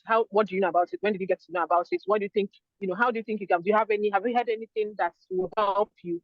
Then you start from the known to go to the known to go to your known, So when you now, gotten the answers from this person, you can now say, okay, look at the right things, look at the wrong things, or look at the misconceptions that you have. You can start from busting myths. You can start busting myths first. This is what this thing is, not what you were thinking, not what you've heard, not what you've been told. And these are because I have experience, because it's not like it's not like somebody told me. I have a first-hand experience. You can believe me, you can trust me on this, okay? So when you gain the trust of that person, you see the person begins to open up to you. Now, this is as against, and then when this person starts opening up to you, at that point, just know that you've gotten an assignment to do and you don't step back. Like I tell people, when you meet somebody and you're, in quotes, being the light for that person, never step back, because that's an assignment God has given you. You don't stop, because once you stop, you don't know what you're going to, you don't know what's going to happen to the person. The person might fall back, get depressed, or say, I've They can lost be suicidal. Exactly. So you don't know the point where when you met the person, it could have been that the person was already at the end of the road. So keep going, keep holding the person by the hand until you get to, you get to a particular level where the person is not independent and say, okay, now I've gotten the hang of this thing that's happening. I can now take it from here. And even if the person says I can take it from here, always check in from time to time. That's a one-on-one. As against a community outreach setting where you have so many people, those that have neurotypical and those that have neurodivergent, converging together and speaking to them. It's a different ball game. So you, like I said before, you start by getting to know what they know already. You can throw questions random in the crowd, and they answer you, and then start speaking, telling them what the condition is, what the condition is not. Because a lot of people know what is not. Well, they know what is not as what it is. I don't know if you get my point. They have the misconceptions, they have the misconceptions deep down, and if you don't bust those misconceptions or bust those myths before you start talking, you might get everybody confused at the end of the day. So I like to bust myths before I start talking, saying the real deal. Well, maybe that's my training as a public health physician, but it's trying, it's helping. Okay, and that's the way you do it. That's it. Thank you. Correct. Yeah. So Uzi, prior to you joining, the first impression when I started, I asked them to tell me when they hear about autism, what comes to their mind. Guess what the first response was? Guess. Down syndrome. Down syndrome. Oh, wow. Yeah, and you're not surprised. So there's a lot of interchangeable use of Down syndrome. We need a lot of attention education on deficit, this, especially on hyperactivity disorder. And this, and another mother was actually also telling us that they diagnosed autism from in utero. So I have to also correct her that that's not. So there are so many misconceptions we need to start from. And also one of my presentation is the fact that autism is a case of being a poor parent. So poor parenting. So someone like you, the reason why you have this kid is because you've been a poor parent. So, so there are so many things that happen prior to you coming. Yeah. We are smiling about this because we've been able to overcome. You see, let me tell you. Yeah. Let me tell you. The biggest thing that will happen to you is to place a smile on a mother's face, because there are so many things that mothers do that they don't just put in writing. True. So like this lady here, when people see her in our organization showing up or not showing up, you don't know what she's going, and she's in public space. This is our discipline. Yeah. So there are so many things they do differently that we don't see, that we have to applaud. So just know you're not alone. Like she said, it's not easy, but guess what? It always seems impossible until it's done. If God placed you on the track, God will also create a way for you. You see that child that has autism, that child is the most beautiful, the most loving, the most caring child you will ever come across. Yeah. The reason why mothers, from statistics, actually live longer than men is because of the reward and the love that God is going to bless them with from their kids.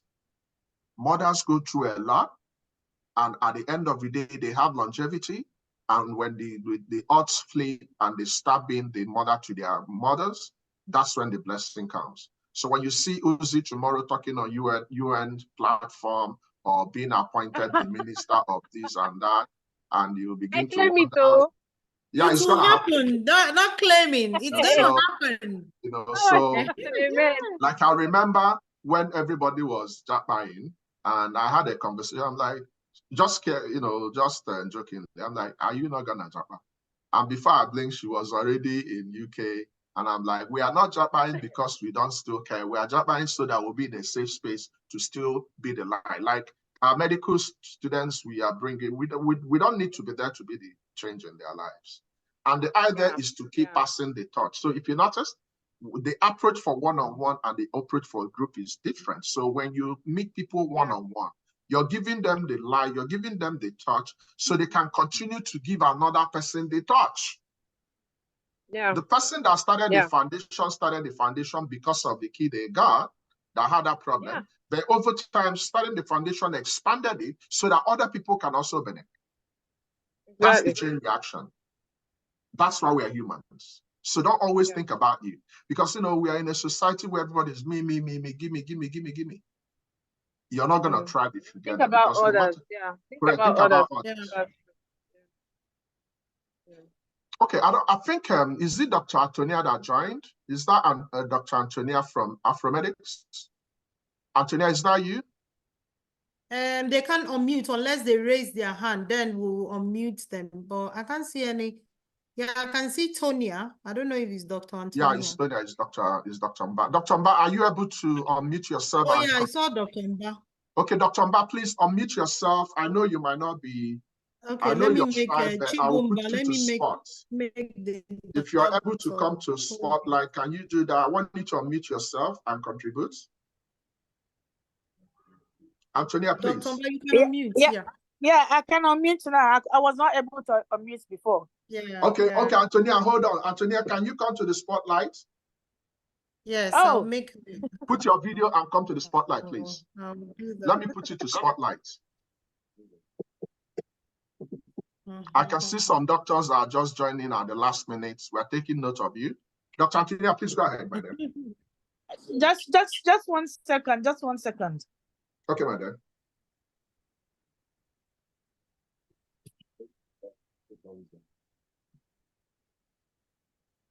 These are amazing people.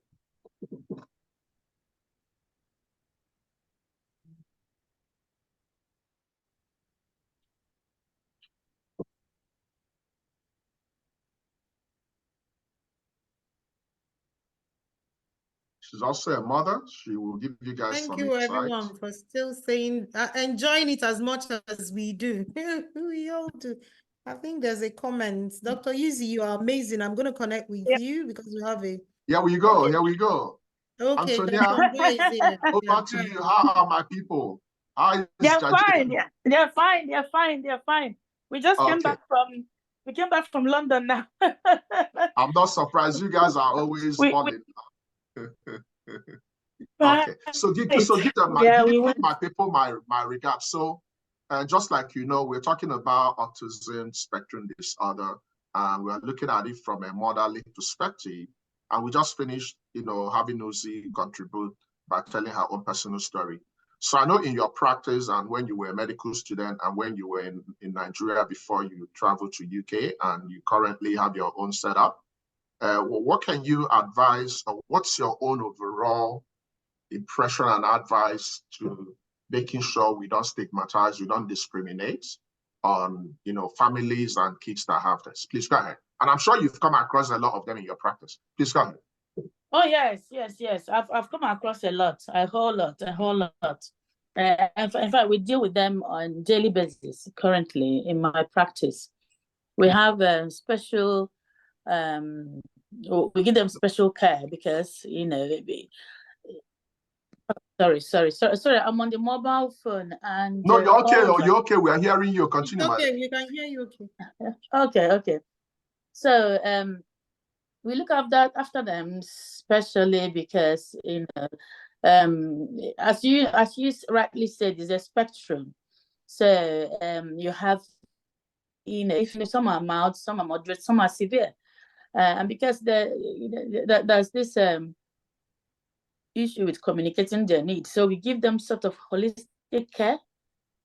We make sure we bring every year, check them over. So it's you know, when it comes to care, that's of course that we sort. But you were talking about stigmatization. Yes, that is a bit of a problem in Africa. It's a bit of a problem, and it's something that we need to work on. We don't give them enough support in Africa. The mothers are not supported.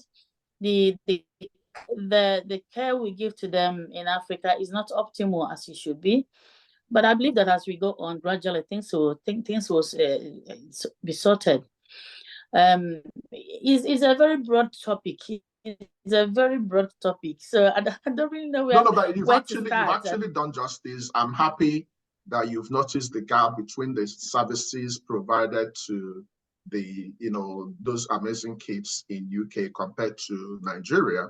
Matter of fact, when we all had our postings, and sometimes we will present with, when we go for a pediatric posting in Nigeria, there are some kids to see, and if they are not giving us the information we need, they will be delaying us from getting the history we need to pass exams, to present a beautiful story and clerking, without understanding there might be some language barrier and communication barrier. But one thing you mentioned that really resonated home is the fact that you treat them differently. You approach them, you give them all the special care. So that's what we are praying for, that anywhere we find ourselves and we imbibe those virtues, we always have to remember where we are coming from. So another amazing thing about this lady is also part of Afro Medics. Now, coincidentally, the guy that swept her off her feet happens to be my good friend in my first degree in Oka, my very, very good friend. So when we intersected and, it happened that we are all stuff, I said, God, isn't that amazing? So it's a small word. Antonia is also one of the top shots, amazing provider in Afro Medics. I'm sure you guys are okay. And of course Susie. They just do she's a busy mom, she's a very busy professional. You guys are loaded. I need to come and tap into our they just keep developing. Right now I think, Antonia, we should have up to 15 doctors that went through us since COVID, right? And more. Absolutely, So that's the beauty. And without matter of fact, we are pouring into them like our own kids. So that's the joy of being a humanist. So I just want to thank her and Uzi. You can notice one thing, they are always battle ready. Yeah. I put Uzi to spot, I put Antonia to spot, and they flood it. That's how you be a good person. So Antonia, thank you so much. And don't finish the cake you guys brought back from London for me. Yeah? No problem at all. Yeah, thank you. So you can all go and start on, unwinding. And my regards to Jaje and the kids, and take care of you. Thank you so much. Thank you so much, everybody. Thank you, Dr. Antonia. Absolute pleasure meeting you for the first time. We need to have you on the platform. Okay, thank you everybody for joining. No problem at all. Yes. Dr. Chidi, you are amazing. You're a great humanitarian. I know that I see some of the awards that they give to Nigerians, and I'm like, if I don't see Dr. Chidi, I don't think that award is complete at all, because you're one of the greatest humanitarians that I know out of Nigeria, honestly, from African origin, really. So I know that you do what you do without even expecting any recognition at all, but I will say it anywhere that you are an amazing human. So take it from me. I don't care what anyone say, but you are an amazing human. One of the things you guys do at Afro Medics is one of the things that inspired me to start up FACEYOUTH, to empower and enable our young people, carry them along so that they say, teach me how to fish, don't give me fish. I don't believe in giving people fish, and I say it all the time. I believe in teaching them how to fish, so that when they run out of fish, or when I run out of fish, then they will have their own fish, and they might even be able to help me, right, as a fisherman. So there's absolutely what you guys are doing is amazing, and it's very much necessary and needed for our community, beyond medicine, in other professions. And that's what I preach every day in our community. Let us go out. You don't even need to give it to FACEYOUTH. You can start up on your own, and then we'll support you and spotlight you if we'll have the platform. But we need to grow together. That's one thing that people from other communities do that we lack as an African community. Thank you so much. So I'd like to shout out to people that are still here. Thank you for staying here with us. We love and appreciate you.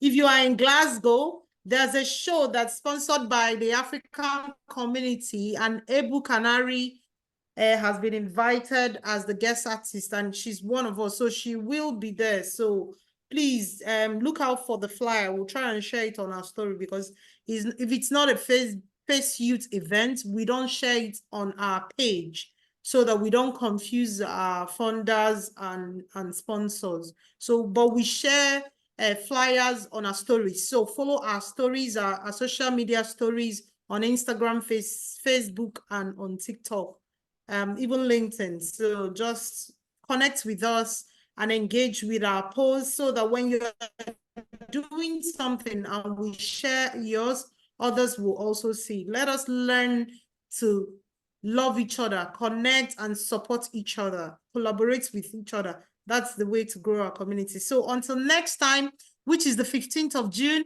thank you so much for joining, and have a good evening.